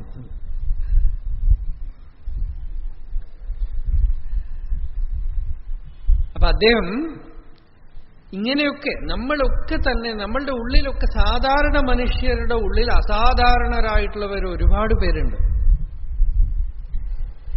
എല്ലാവരുടെ ഉള്ളിലും ഈ അധ്യാത്മ ചൈതന്യം പുറത്തേക്ക് വരാൻ വേമ്പിക്കൊണ്ടിരിക്കുന്നുണ്ട്. പല പ്ലെയിനിലായിരിക്കും. അതിന്റെ ഒരു തരത്തിലുള്ള ഒരു പ്രസവ വേദനയാണ് നമ്മൾ പുസ്തകം വായിക്കുന്നതും സത്സംഗത്തിൽ പോണതും, ഇവിടെ കിട്ടുവോ അവിടെ കിട്ടുവോ അലഞ്ഞു നടക്കുന്നതും, ഹിമാലയത്തിലേക്ക് പോണതും, സപ്താഹത്തിലെ രാവിലെ 6 മണി മുതൽ വൈകുന്നേരം 6 മണി വരെ ഇരിക്കുന്നതും ഒക്കെ എന്താന്ന് വെച്ചാൽ എന്തോ ഒന്നിനെ അറിയാതെ തെരഞ്ഞുകൊണ്ടിരിക്കുക. ഈ നരേന്ദ്രനാഥ് പലരോടും ഒരു 15-16 വയസ്സായപ്പോ പുസ്തകം വായിക്കാൻ തുടങ്ങിയത് അപകടമായി. വെസ്റ്റേൺ ഫിലോസഫേഴ്സ്, പാശ്ചാത്യ ചിന്തകന്മാരുടെ പുസ്തകങ്ങളൊക്കെ വായിക്കാൻ തുടങ്ങി. സത്യം കാണാത്തവര് സത്യത്തിനെ കുറിച്ച് കാൽപ്പനികമായി എഴുതിയ കാര്യങ്ങളൊക്കെ വായിക്കുമ്പോൾ ബുദ്ധി ചലിക്കും. It touches centers which are not conducive to spirituality. എല്ലാ പുസ്തകങ്ങളും ഒരുപോലെയല്ല. അതുകൊണ്ടാണ് വിവേകാനന്ദ സ്വാമികൾ തന്നെ പിന്നീട് പറയുന്നുണ്ടായിരുന്നു, അധ്യാത്മമായിട്ടുള്ള വിഷയത്തില് പൂർണ്ണ ബ്രഹ്മനിഷ്ഠന്മാരായിട്ടുള്ളവർ എഴുതിയിട്ടുള്ളത് മാത്രമേ വായിക്കാൻ പാടുള്ളൂ. അതുകൊണ്ടാണ് ഈ മാസികകളെയൊക്കെ പലപ്പോഴും ഞാൻ പറയാറുണ്ട്, ഈ മാസിക വായിക്കാൻ പാടില്ല, അധ്യാത്മ മാസിക വായിക്കാൻ പാടില്ല. എന്താന്ന് വെച്ചാൽ പലരും ഇവരെ പഠിച്ചവരെ അറിഞ്ഞവരെ ചിലരൊക്കെ മാസിക നടത്തുന്നവർ പറഞ്ഞു, നിങ്ങൾ എഴുതി തരൂ എന്നൊക്കെ ചിലരോട് പറയാം. എനിക്കൊന്നും അറിയില്ലല്ലോ, എവിടെന്നെങ്കിലുമൊക്കെ വായിച്ചിട്ട് എഴുതി തരുമെന്നാണ്.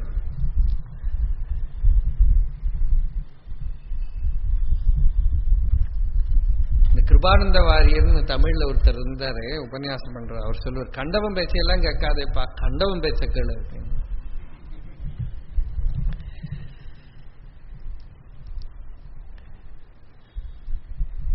സത്യം സ്വയം കണ്ട് അനുഭവിക്കാനുള്ള വ്യക്തമായൊരു പദ്ധതിയുണ്ട്. ആ പദ്ധതിയിൽ യാത്ര ചെയ്ത് കണ്ട് അനുഭവിച്ച ജ്ഞാനികള് അവർക്കിതിൽ സംശയലേശമില്ല. വിവേക ചൂടാമണിയിൽ ഗുരു ശിഷ്യനോട് പറയണത്, മാ ഭൈഷ്ടവിദ്വന് തവനാസ്തി അപായ സംസാര സിന്ധോഹോ തരണേ അസ്തി ഉപായ ഏനൈവ യാതാഹ യഥയോസ്യ പാരം തമേവ മാർഗം തവ നിർദ്ദിശാമി. അറിവുള്ള വിവേകമുള്ള കുട്ടി, നീ ഭയപ്പെടണ്ട, നിനക്ക് ഒരു വിധത്തിലുള്ള ആപത്തുമില്ല. ഈ സംസാരത്തിനെ തരണം ചെയ്യാനുള്ള നല്ല ഉപായമുണ്ട്. അത് ഞാൻ കണ്ടുപിടിച്ചതൊന്നുമല്ല, അനാദികാലമായി ഋഷികൾ നടന്നിട്ടുള്ള പാതയാണ്. തനിക്ക് ഞാൻ ആ വഴി കാണിച്ചു തരാൻ, താൻ ഭയപ്പെടേണ്ടോ എന്നാണ്.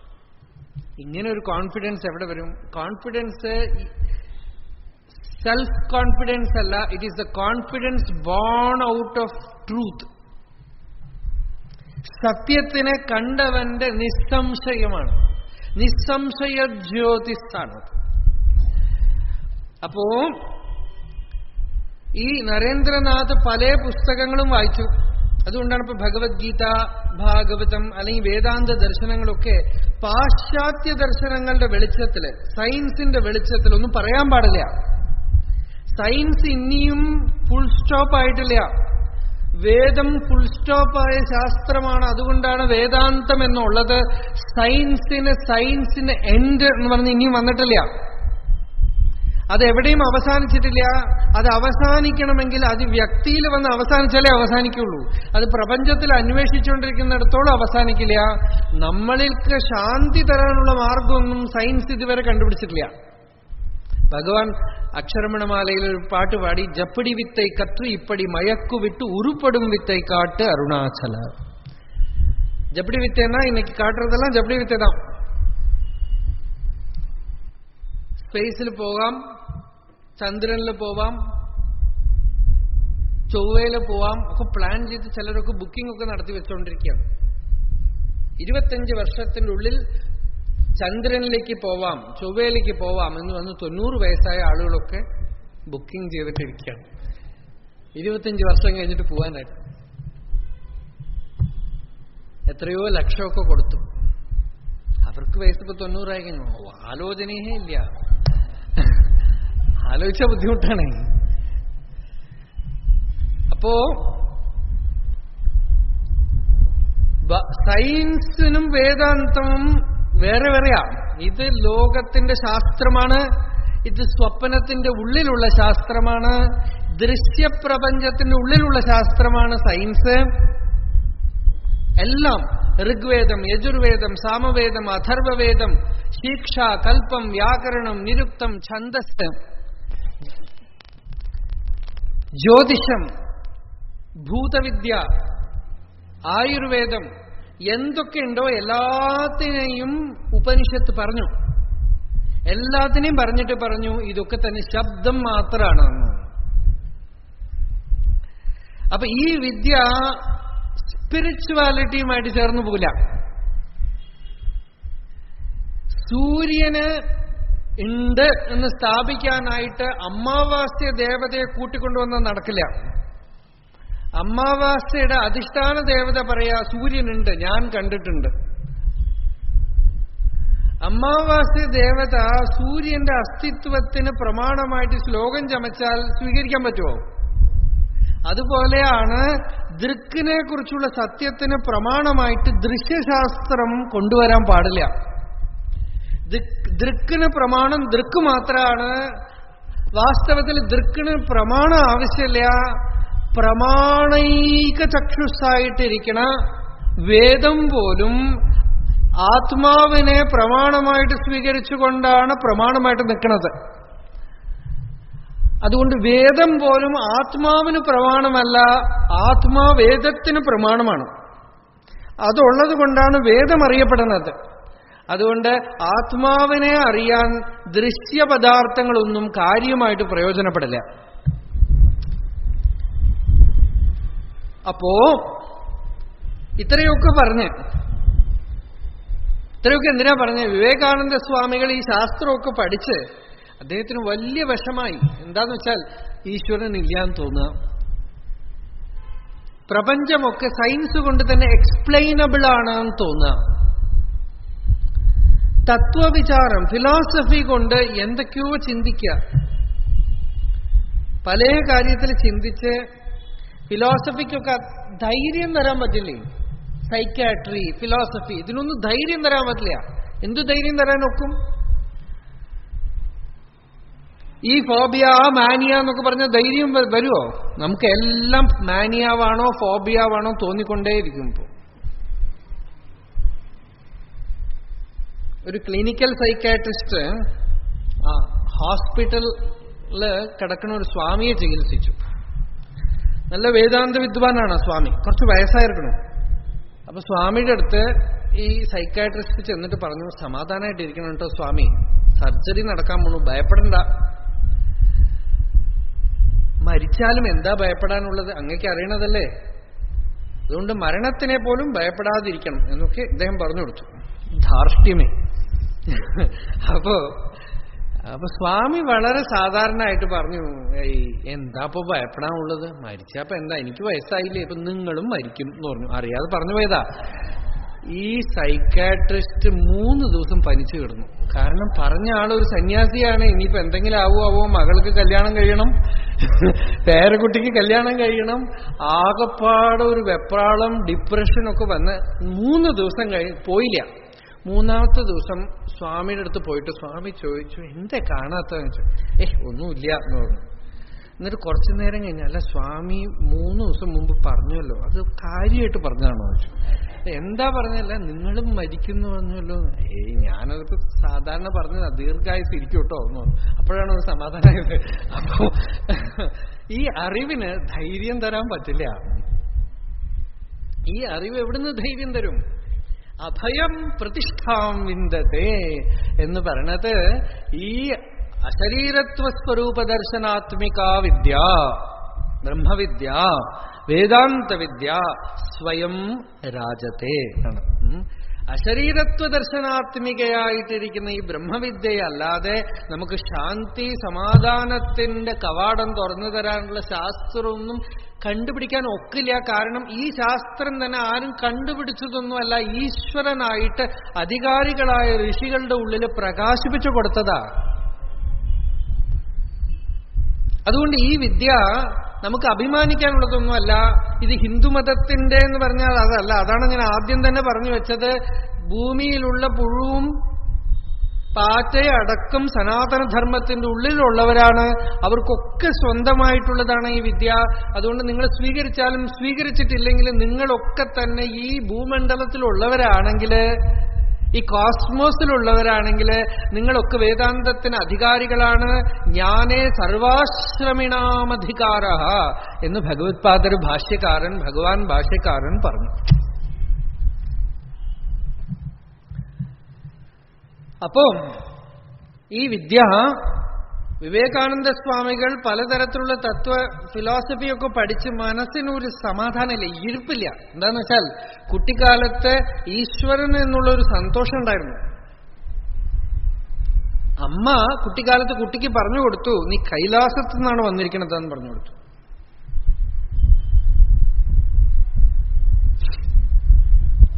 ഒരു അച്ഛനും അമ്മയും ആധുനിക ശാസ്ത്രം നല്ലവണ്ണം അറിയണവരാ. എല്ലാം യുക്തി ചിന്തയിലൂടെ നോക്കണവരാണ്. ഈ കേരളത്തിൽ മാത്രമുള്ള ഒരുതരം ജീവികളുണ്ടല്ലോ, ഈ എട്ടുകാലി പുഴു പൂച്ചി പോലെ ബുദ്ധിജീവി എന്ന് പറഞ്ഞ കുറെ ജീവികളുണ്ട്.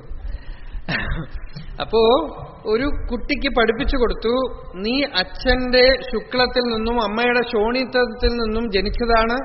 അതായത് ചുരുക്കത്തിൽ അന്നത്തിൽ നിന്ന് ജനിച്ച മാറ്ററിൽ നിന്നും ജനിച്ചതാണ്, സംയോഗജാതനാണെന്ന് പഠിപ്പിച്ചു. ഇത് അറിഞ്ഞ കുട്ടി വലുതായപ്പോ അച്ഛനെ ശ്രദ്ധിക്കാതെ, ബീജം ഡീപ്പ് റൂട്ടഡ് ആയിട്ട് ഉള്ളിൽ കിടക്കുന്നതാണ് ഈ അറിവ്.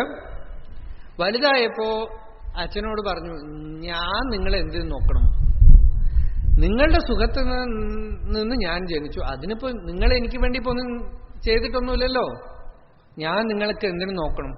വെറും അന്നം ബ്രഹ്മേതി വ്യജാനാത് അന്നാദ്യേവ ഖൽവിമാനി ഭൂതാനി ജായന്തെ അന്നേന ജാതാനി ജീവന്തി അന്നം പ്രയന്ത്യഭിസംവിശന്തി. ആദ്യ പടിയാണ് അറിവിന്റെ. പിന്നെ ഉള്ളിൽ പോയി പ്രാണോ ബ്രഹ്മേതി വ്യജാനാത്, സമാധാനം ഉണ്ടായില്ല. മനോ ബ്രഹ്മേതി വ്യജാനാത്, സമാധാനം ഉണ്ടായില്ല. വിജ്ഞാനം ബ്രഹ്മേതി വ്യജാനാത്, സമാധാനം ഉണ്ടായില്ല. ഇടയ്ക്കൊക്കെ വരുന്ന ഒരു ആനന്ദം, ഒരു സുഖം, ആനന്ദോ ബ്രഹ്മേതി വ്യജാനാത്, അവിടെ സമാധാനമില്ല.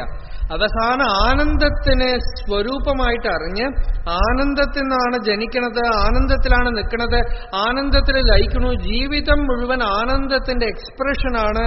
ആനന്ദം എന്ന് പറഞ്ഞാൽ ഈശ്വരനാണ്, ബ്രഹ്മമാണ് എന്ന സ്വരൂപജ്ഞാനം ഉണ്ടായപ്പോ സൈഷാഭാർഗവീവാരുണീ വിദ്യ പരമേ വ്യോമൻ പ്രതിഷ്ഠിത, പരമാകാശത്തിൽ ഇരുന്നു അത്രേ, സമാധാനായി എന്നർത്ഥം. When you find your center in the highest truth, everything in life becomes meaningful. You stay not in the body or the mind, but you are established in the eternal truth. സനാതനമായ സത്യത്തിലാണ് നിങ്ങൾ ഇരിക്കുന്നത്, ശരീരത്തിലോ മനസ്സിലോ ഒന്നുമല്ല. അപ്പൊ ഇത് അറിയാനുള്ള ചെറിയ വഴികളാണ് കുട്ടികളുടെ അടുത്ത് പറഞ്ഞു കൊടുക്കുകയാണ്. നിങ്ങളൊക്കെ ഭഗവാന്റെ അടുത്തുനിന്ന് വന്നവരാ. വിവേകാനന്ദ സ്വാമികൾ പറഞ്ഞു, എന്റെ അമ്മയാണ് എന്റെ ആദ്യത്തെ ഗുരു എന്ന്.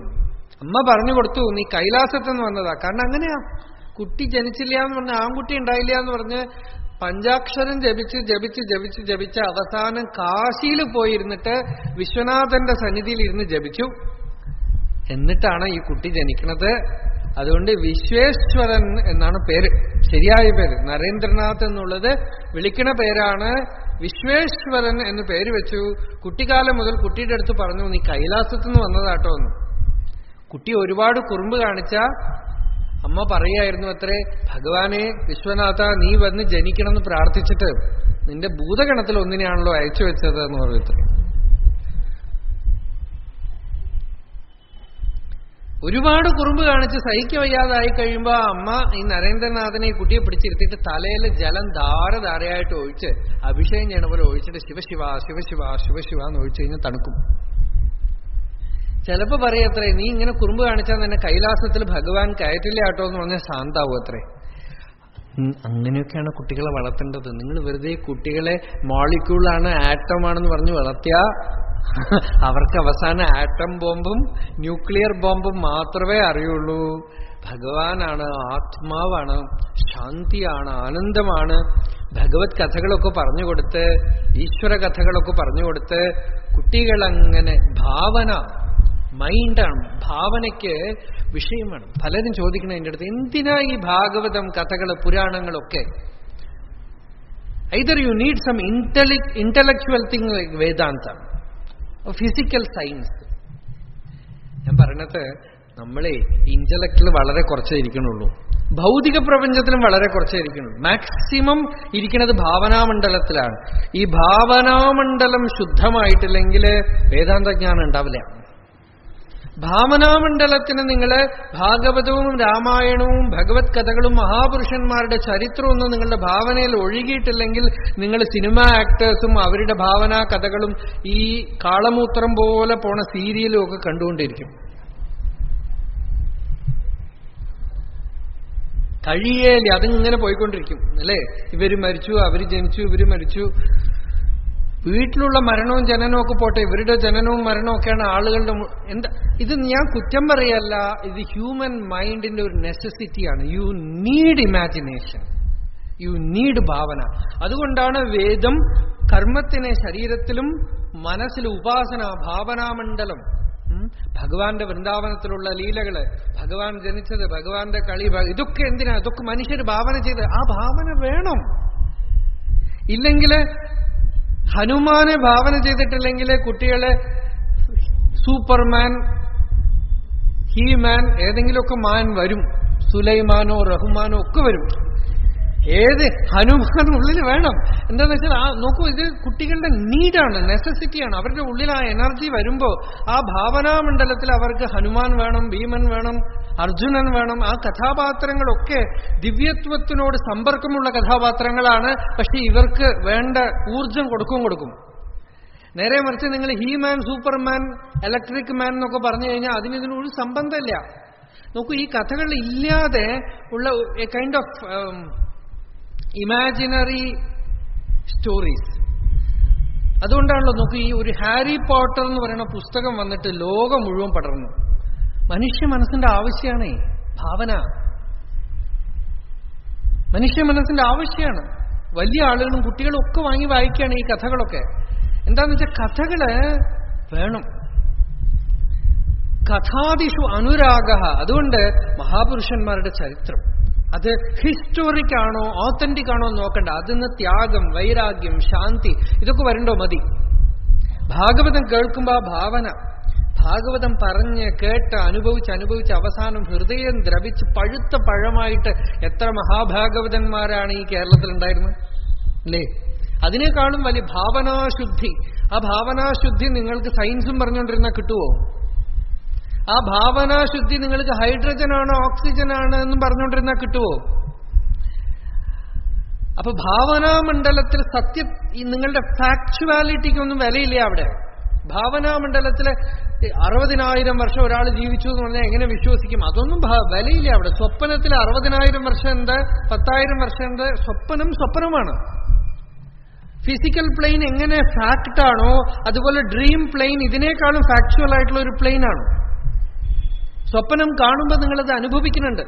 അതുകൊണ്ട് തന്നെ സ്വാപ്നികമായ മണ്ഡലത്തിൽ ഭക്തിയുടെ, ശാന്തിയുടെ, വൈരാഗ്യത്തിന്റെ, തപസ്സിന്റെ, ത്യാഗത്തിന്റെ ഒക്കെ കഥകളും ഭാവനകളും ഒക്കെ ഉള്ളിൽ കയറ്റണം. അതിന് ബലമായ അധ്യാത്മ സാധന ചെയ്യണം. അതിനൊരു സാധനയാണ് നമ്മൾ നാമജപം ഒക്കെ ചെയ്യുമ്പോഴും നമ്മൾ മഹാത്മാക്കളുടെ ചരിത്രമൊക്കെ വായിക്കണം, മഹാപുരുഷന്മാരുടെ കഥകളൊക്കെ. ആ കഥകൾ സത്യമാണോ കളവാണോ ഒന്നും നോക്കണ്ട. നിങ്ങൾ ശരീരമാണെന്ന് ധരിക്കുന്നിടത്തോളം നിങ്ങൾക്ക് അതൊക്കെ ഫാക്റ്റാണ്. നിങ്ങളൊരു വ്യക്തിയാണെന്ന് ധരിക്കുന്നിടത്തോളം നിങ്ങൾക്ക് വ്യക്തികളൊക്കെ ഉള്ളിലുണ്ടാവും. നിങ്ങൾക്ക് ആ വ്യക്തികൾ, നിങ്ങൾ മഹാപുരുഷന്മാരുടെ ചരിത്രവും ഭഗവാന്റെ കഥകളും ഒക്കെ ഭാവന ചെയ്തിട്ടില്ലെങ്കിൽ നിങ്ങൾ നിങ്ങളുടെ കഥയും നിങ്ങളുടെ ചരിത്രവും ഭാവന ചെയ്യും. അല്ലെങ്കിൽ നിങ്ങളുടെ കുടുംബത്തിലുള്ളവരുടെ ചരിത്രത്തിനെയും കാര്യങ്ങളെയും കുറിച്ച് ചിന്തിക്കും. അല്ലെങ്കിൽ ലോകത്തിൽ നടക്കുന്ന കാര്യങ്ങളെ പത്രത്തിൽ വായിച്ചിട്ട് അവരെ കൊന്നു, അവരിവരെ കൊന്നു, ഇവിടെ ബോംബ് വെച്ചു, ഇവിടെ ട്രെയിന് വീണു, ഇന്ന ആളെ തൂക്കിക്കൊന്നു, ഇങ്ങനെ പറഞ്ഞിട്ട് നേരെ വെളിച്ചായപ്പോ ഇന്നലെ ഒരാൾ പത്രം കൊടുത്തരാ. എന്താന്ന് വെച്ചാൽ തുറന്നു നോക്കി ആരെയോ തൂക്കിക്കൊന്നു. ഇതറിയാനായിട്ട് പ്രഭാതത്തിൽ ബ്രാഹ്മേ മുഹൂർത്തേ ഉത്തിഷ്ഠേത്, ബ്രാഹ്മ മുഹൂർത്തത്തിൽ എഴുന്നേക്കണം. എന്തിനാ? അസ്വസ്ഥോ പത്രവാചക. ഒരു സ്വസ്ഥതയുമില്ലാതെ പത്രം വായിക്കാന്നർത്ഥം. അപ്പൊ പുറത്തുനിന്നുള്ള വിഷയങ്ങൾ വാരി വലിച്ച് തിന്നാനായിട്ട് വേണ്ട. മനസ്സിനെ പതുക്കെ കർമ്മകാണ്ഡ മണ്ഡലത്തിൽ നിന്നും ഭാവനയുടെ മണ്ഡലത്തിലേക്ക്, ഉപാസനയുടെ മണ്ഡലത്തിലേക്ക്. അത് ഡയറക്റ്റ് സ്പിരിച്വാലിറ്റി അല്ല, പക്ഷെ അധ്യാത്മത്തിന്റെ തൊട്ട പടിയിൽ നിൽക്കുന്നതാണ്. ആ ഭാവനാമണ്ഡലം വേണം. ഇതിന്റെ ശാസ്ത്രം മാത്രമാണ് ഞാൻ പറയണത്. പക്ഷെ ഇതിന്റെ ഇഫക്റ്റ് നമുക്ക് സമൂഹത്തിലും കുടുംബത്തിലൊക്കെ ഉണ്ട്. കഥകൾ പറഞ്ഞ്, ഭഗവാന്റെ കഥകൾ പറഞ്ഞ് കുട്ടികളെയൊക്കെ വളർത്തിക്കൊണ്ടുവന്ന് ഭഗവത് കഥകളൊക്കെ കേട്ട്, മഹാപുരുഷന്മാരുടെ ചരിത്രങ്ങളൊക്കെ കേട്ട് ആ ഭാവനാലോകത്തിൽ കുട്ടികളെങ്ങനെ തങ്ങി വന്നാൽ ഉള്ളിൽ ഭാവനാശുദ്ധി, ഹൃദയത്തിൽ ത്യാഗം, വൈരാഗ്യം, ശാന്തി, സമാധാനം, ധ്യാനം, തപസ്, ഇതൊക്കെ അവരുടെ ഹൃദയത്തിൽ അങ്ങനെ പൂത്തു പുഷ്പിച്ചു വരണം.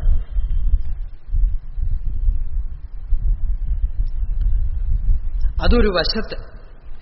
വിവേകാനന്ദ സ്വാമികൾ ഈ തത്വശാസ്ത്ര ഗ്രന്ഥങ്ങൾ പലതുമൊക്കെ, പാശ്ചാത്യ ഗ്രന്ഥങ്ങൾ പഠിച്ച് ആകെപ്പാടെ മനസ്സിനൊരു സമാധാനം ഇല്ലാതായി. അപ്പോഴാണ് അദ്ദേഹം ചെന്ന് അന്വേഷിക്കുന്നത്. ഇത്രയും കാലം വിശ്വസിക്കണവന് പുറത്തൊരാൾ വേണ്ട. ഇത്രയും കാലം വിശ്വസിച്ചു, ഭഗവാനുണ്ട്, കൈലാസത്തിൽ നിന്ന് വന്നതാണ്. അപ്പൊ ബുദ്ധിയുടെ സഹായം ആവശ്യം ഉണ്ടായിരുന്നില്ല. ശിവനുണ്ട്, കൃഷ്ണനുണ്ട് എന്നൊക്കെ വിശ്വസിച്ചു. ഇപ്പോ ഇതൊക്കെ പഠിച്ചപ്പോ ഈ പുരാണങ്ങളിലുള്ള വിശ്വാസമൊക്കെ പോയി. വിശ്വാസമൊക്കെ പോയതുകൊണ്ട് വല്ല സമാധാനം ഉണ്ടോയെന്ന് വെച്ചാൽ ഒട്ടും സമാധാനമില്ല. അതാണ് ഈ യുക്തി ചിന്തക്കാരുടെ കുഴപ്പം. യുക്തി കൊണ്ട് അവര് സുഖകരമായിട്ടുള്ള വിശ്വാസങ്ങളെയൊക്കെ എടുത്തു കളഞ്ഞു. യുക്തി കൊണ്ട് ദുഃഖത്തിനെ എടുത്തു കളയുന്നത് വേദാന്താണ്. യുക്തി കൊണ്ട് ദുഃഖത്തിനെ എടുത്തു കളയണതിന് പകരം യുക്തി കൊണ്ട് നല്ല സമാധാനമായി സുഖമായിട്ട് ആനന്ദമായിട്ടിരിക്കുന്ന കാര്യത്തിനൊക്കെ എടുത്തു കളഞ്ഞു. എടുത്തു കളഞ്ഞിട്ട് நம்ம தமிழ்ல சொல்லுவோம், பேய் அறிஞ்ச மாதிரி இருக்கான். ഒരു വിധത്തിലെ ഒരു നിർജീവമായ മുഖത്തോടുകൂടെ ഒരു സമാധാനമില്ലാതെ, സന്തോഷമില്ലാതെ യുക്തി ചിന്തയും പറഞ്ഞുകൊണ്ട് നടക്കും. യുക്തി ഒരു തരത്തിലൊരു രോഗമായിട്ട് മാറും. യോഗമാവണതിന് പകരം രോഗമായിട്ട് മാറും. അപ്പോ സമാധാനമില്ല, ശാന്തിയില്ല. അതാണ് പല യുക്തിചിന്തകന്മാരും അവസാനം പരമഭക്തന്മാരായിട്ട് മാറും. കാരണം അവർക്കറിയാം യുക്തിചിന്ത കൊണ്ട് ഉണ്ടായ നഷ്ടം നല്ലവണ്ണം അറിയാം. ബുദ്ധി അങ്ങോട്ട് ചൂടാവണു, ഉള്ളിൽ ശാന്തിയില്ല, ആനന്ദമില്ല, നിറവില്ല. അപ്പൊ ഈ നരേന്ദ്രനാഥ് ഇത്രയധികം യുക്തിചിന്ത ചെയ്ത് തുടങ്ങിയപ്പോൾ മനസ്സിന് സമാധാനമില്ല. കാരണം അത്രയധികം ധ്യാനസുഖം അനുഭവിച്ച ജീവനാണ്. ഉള്ളിൽ ആ ധ്യാനസുഖം അനുഭവിച്ച ജീവൻ യുക്തിയുടെ ചൂട് മരുഭൂമിയിലേക്ക് വന്നപ്പോൾ അങ്ങോട്ട് സമാധാനമില്ലാതായി. യുക്തിക്കാവട്ടെ കണ്ണുമില്ല, അതുകൊണ്ടാണ് ശങ്കരാചാര്യര് പറഞ്ഞത് നിഗമയുക്തി ഉപയോഗിക്കണം. ഋഷികൾ പറഞ്ഞ രീതിയിൽ മാത്രമേ യുക്തിയെ ഉപയോഗിക്കാൻ പാടുള്ളൂ. ഋഷികൾ പറഞ്ഞ് വേദം കാണിച്ച രീതിയിൽ അല്ലാതെ നിങ്ങൾ യുക്തിയെ ഉപയോഗിച്ചാൽ ആ യുക്തിക്ക് കണ്ണൊന്നുമില്ല, അത് വെറും പ്ലാസ്റ്റിക് സാധനമാണ്. അത് കേവലസ്യ തർക്കസ്യ വിപ്രലംഭകത്വം എന്ന് പറഞ്ഞു. അത് ചതിക്കുമെന്നാണ്. ശരിയാണെന്നൊക്കെ തോന്നും, ലോജിക്കലായിട്ടൊക്കെ തോന്നും, പക്ഷേ കാര്യത്തിൽ ഇഫക്റ്റിൽ വരുമ്പോ സമാധാനമില്ല. ഒരു യുക്തിചിന്തകൻ എന്നോട് പറഞ്ഞുവേ, സ്വാമി നിങ്ങൾ പറഞ്ഞതൊന്നും എനിക്ക് സ്വീകരിക്കാൻ വയ്യ. നല്ല ആളാട്ടോ, സ്വീകരിക്കാൻ വയ്യ. ഈ ഈശ്വരനൊന്നും ഇല്ല, ഈ ആത്മാന്ന് പറയണതൊന്നും ഇല്ല. ശരി, ആയിക്കോട്ടെ. അല്ല, ഈ സംസാര മോക്ഷണം എന്ന് പറയണ അങ്ങനെയൊക്കെ ഉണ്ടാവാൻ പറ്റുമോ? അതൊന്നും സാധ്യല്ല. ഈ സമാധി സുഖം ഇതൊന്നും വിശ്വസിക്കാൻ പറ്റണില്ലേ? ഇതൊക്കെ ഒരു തരം മനസ്സിന്റെ ഒരു കൽപ്പനകളല്ലേ?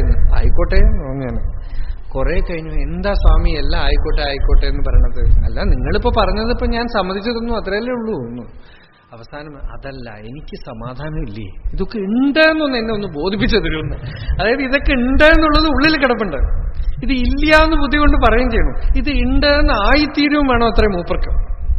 ഇത് പറയാണ്, എന്റെ യുക്തിയെ സ്വാമി ഒന്ന് പറഞ്ഞ് അവസാനിപ്പിച്ച് തന്ന് എന്നെ ഒന്ന് വീണ്ടും ഒരു രോഗനിവൃത്തി ഉണ്ടാക്കിപ്പിച്ച് തന്ന് ഒരു വിശ്വാസവും പഴയപടിക്ക് ശ്രദ്ധയും. ഇല്ലേ, കുറെ കഴിയുമ്പോൾ നമുക്ക് കുട്ടികളുടെ ആ ശ്രദ്ധയും വിശ്വാസവും കാണുമ്പോൾ നമുക്ക് നമ്മളിങ്ങനെ ഇല്ലല്ലോ എന്ന് തോന്നും. അതുകൊണ്ടാണ് വേദം പറയണത് തത്വജ്ഞാനം ഉണ്ടായിട്ട് കുട്ടികളെ പോലെ ഇരിക്കുമെന്ന് പറയണത്. പാണ്ഡിത്യം നിർവിദ്യ ബാല്യേന തിഷ്ഠാസേത്. നല്ലവണ്ണം അറിവ് നിശ്ചയിച്ച് ഉറപ്പിച്ച ശേഷം കൊച്ചുകുട്ടികളെ പോലെ സന്തോഷമായിട്ടിരിക്കുന്നു. അതുകൊണ്ട് ജ്ഞാനികളൊക്കെ തന്നെ അവരൊന്നും ഈ ഗൗരവക്കാരൊന്നുമല്ല, അവര് സ്വതന്ത്ര ജീവികളാണ്. അപ്പോ നരേന്ദ്രനാഥൻ പലരോടും അന്വേഷിച്ചു. പല കൽക്കട്ടയിലുള്ള അന്നുള്ള ഇന്റലിജൻഷ്യ മുഴുവൻ അദ്ദേഹം കണ്ടിട്ടുണ്ട്. രവീന്ദ്രനാഥ് ടാഗോറുടെ അച്ഛൻ മഹർഷി ദേവേന്ദ്രനാഥ് ടാഗോർ, അതുപോലെ കേശവ് ചന്ദ്രസേൻ, ഈശ്വരചന്ദ്ര വിദ്യാസാഗർ, ഇവരെയൊക്കെ അദ്ദേഹം കുട്ടിക്കാലത്ത് കണ്ടിട്ടുണ്ട്. ഇവരിൽ പലരുമായിട്ടും ആ കുട്ടിയെ അന്വേഷിക്കുകയും, ചെറിയ പയ്യനാണല്ലോ അതുകൊണ്ട് പോയി അന്വേഷിക്കുകയൊക്കെ ചെയ്തു. അവസാനാണ് തന്റെ പേര് പോലും നേരെ ചൊവ്വ എഴുതാൻ അറിയാത്ത ഒരു പൂജാരി, ലോകം മുഴുവൻ പുസ്തകം എഴുതിയും പ്രസംഗിച്ചും ഒക്കെ നടക്കുന്ന വലിയ ആളുകളുടെ അടുത്തൊന്നും അടങ്ങാത്ത ബുദ്ധിജീവി, അവസാനം തന്റെ പേര് പോലും എഴുതാൻ അറിയാത്ത ഒരു ബ്രാഹ്മണൻ, വൈദിക പരമ്പരയിൽ വന്ന ഒരു ബ്രാഹ്മണൻ, ഒരു നുണ പറഞ്ഞാൽ ഒരു ഗ്രാമത്തില് 100 ഏക്കർ ഭൂമി സ്വന്തമായിട്ട് കിട്ടും. കോർട്ടിൽ പോയിട്ട് ഒരു നുണ പറഞ്ഞിട്ടില്ലെങ്കിൽ ഈ ഗ്രാമത്തിൽ നിന്നും ആ വീട് പോലും ഉപേക്ഷിച്ച് പുറത്തു പോകണം എന്നൊരു ജമീന്ദാർ കൽപ്പിച്ചപ്പോ നുണ പറയാൻ കൂട്ടാക്കാതെ ഗ്രാമം വിട്ടുപോയി ക്ഷുതിരാം ചാറ്റർജി എന്ന് പറയുന്ന ഒരു മഹാത്മാ. ആ ക്ഷുതിരാം ചാറ്റർജിയുടെ 2ാമത്തെ മകനാണ് രാമകൃഷ്ണ പരമഹംസൻ, 3ാമത്തെ മകൻ.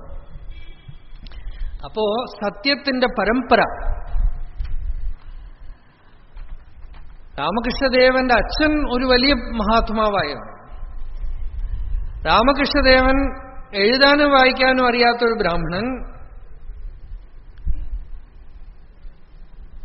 ലോകത്തില് അന്ന് വിഗ്രഹാരാധനയെ എതിർത്തുകൊണ്ടിരിക്കുന്ന കാലത്ത് വിഗ്രഹത്തിനെ ആരാധിച്ചും കൊണ്ട് ഉപാസന ചെയ്തുകൊണ്ട് പരമാത്മ സാക്ഷാത്കാര പര്യന്തം പോയാള്, അതിൽ വിഗ്രഹത്തിൽ ഏറ്റവും ബീഭത്സം എന്നൊക്കെ വിളിക്കുന്ന കാളിയുടെ രൂപത്തിനെ പിടിച്ചും കൊണ്ട് സാക്ഷാത് ജഗദംബികയായിട്ട് കണ്ട് ആരാധിച്ച് ബ്രഹ്മജ്ഞാനിയായിട്ട് ഇരുന്നു കൊണ്ട് ഇരിക്കുന്ന ഒരു ബ്രാഹ്മണൻ കൽക്കട്ടയിൽ ഒരു വീട്ടിലേക്ക് വന്നു. അപ്പോഴാണ് ഈ കുട്ടി നരേന്ദ്രനാഥ് അവിടെ പോണത്. ഈ കുട്ടിയെ കണ്ടപ്പോ തന്നെ രാമകൃഷ്ണദേവൻ പറയണു, കുളത്തിന്റെ കരയിൽ ഇരിക്കുന്ന ആൾക്ക് മീൻ പിടിക്കാനിരിക്കുമ്പോ, ഈ കൽക്കട്ടക്കാർക്ക് മീനാണ് അവരുടെ സർവസ്വം, അതുകൊണ്ട് മീൻ പിടിക്കാനിരിക്കുമ്പോ മീൻ ഇങ്ങനെ തുള്ളുമല്ലോ വെള്ളത്തിന്റെ ഉള്ളിൽ നിന്ന്. ആ തുള്ളുമ്പോ തന്നെ ഏത് ജാതി മത്സ്യം ഏത് സ്ഥലത്തുണ്ടെന്ന് അറിയാത്രേ. അതുപോലെ കൂട്ടത്തിൽ കുറെ ആളുകൾ ഇരിക്കുമ്പോ അതിനകത്ത് നല്ല പക്വമായ ഒരു ജീവൻ ഉണ്ടെങ്കിൽ സത്യം അറിഞ്ഞ ജ്ഞാനിക്ക് അത് കാണുമ്പോ അറിയാൻ കഴിയുന്നതാണ്. അവരുടെ ഉള്ളിൽ ഒരു ശക്തി തുള്ളും. ആ തുള്ളണത് കാണുമ്പോൾ അറിയാൻ കഴിയും. അതുപോലെ നരേന്ദ്രനെ കണ്ടപ്പോ തന്നെ രാമകൃഷ്ണ പരമഹംസര് പറഞ്ഞു, 6 മാസം മുമ്പ് ഞാനൊരു ദർശനം കണ്ടു. സപ്തഋഷികളുടെ മണ്ഡലത്തിലൊരു ഋഷി ഈ ഭൂമിയിൽ അവതരിക്കുന്നതായിട്ടൊക്കെ എനിക്കൊരു ദർശനം കിട്ടി. ഈ കുട്ടിയെ കണ്ട ഉടനെ ഈ കുട്ടിയുടെ ഉള്ളിൽ ആ അംശം ഞാൻ കണ്ടു എന്നാണ് പറഞ്ഞത്. നോക്കൂ, പുരാണങ്ങൾ ഇവിടെ ആവർത്തിച്ചുകൊണ്ടേയിരിക്കും, ഋഷികൾ ഇവിടെ വന്നുകൊണ്ടേയിരിക്കും. ബ്രഹ്മസൂത്രക്കാരൻ തന്നെ പറയേണ്ടത് ഇവരൊക്കെ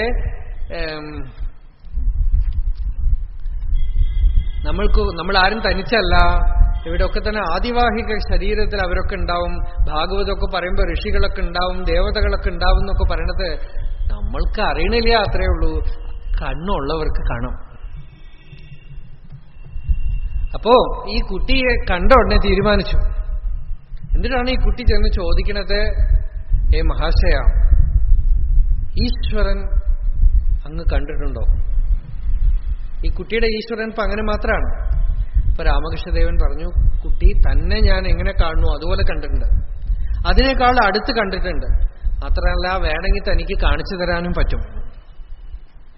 ഇതാണ് അവർ തമ്മിൽ നടന്ന സംവാദം. ഞാൻ ഈശ്വരനെ കണ്ടിട്ടുണ്ട്, തന്നെ കാണുന്നതിനേക്കാളും അടുത്ത് കണ്ടിട്ടുണ്ട്, വേണമെങ്കിൽ തനിക്ക് കാണിച്ചു തരാനും പറ്റും എന്നു നരേന്ദ്രനാഥൻ പറഞ്ഞു. എനിക്ക് അദ്ദേഹം പറഞ്ഞ വാക്കിന്റെ പൊരുളൊന്നും അന്ന് പിടികിട്ടിയില്ല. പക്ഷെ വളരെ ദിവസങ്ങൾക്ക് ശേഷം അന്ന് രാത്രി ഞാൻ സ്വസ്ഥമായിട്ട് ഉറങ്ങി. ശാന്തി ഉണ്ടായി, സമാധാനം ഉണ്ടായി.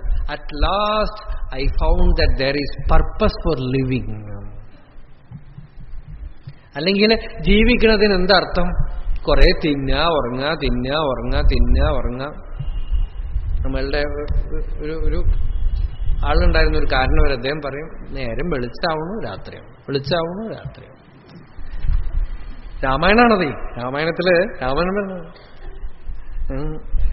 ദിനയാമിന്യൗ സായം പ്രാത ശിശിരവസന്തോ പുനരായാത ഭജഗോവിന്ദം ഭജഗോവിന്ദം. അല്ലേ? രാത്രി ഋതുക്കൾ മാറണു, ഒക്കെ മാറണു.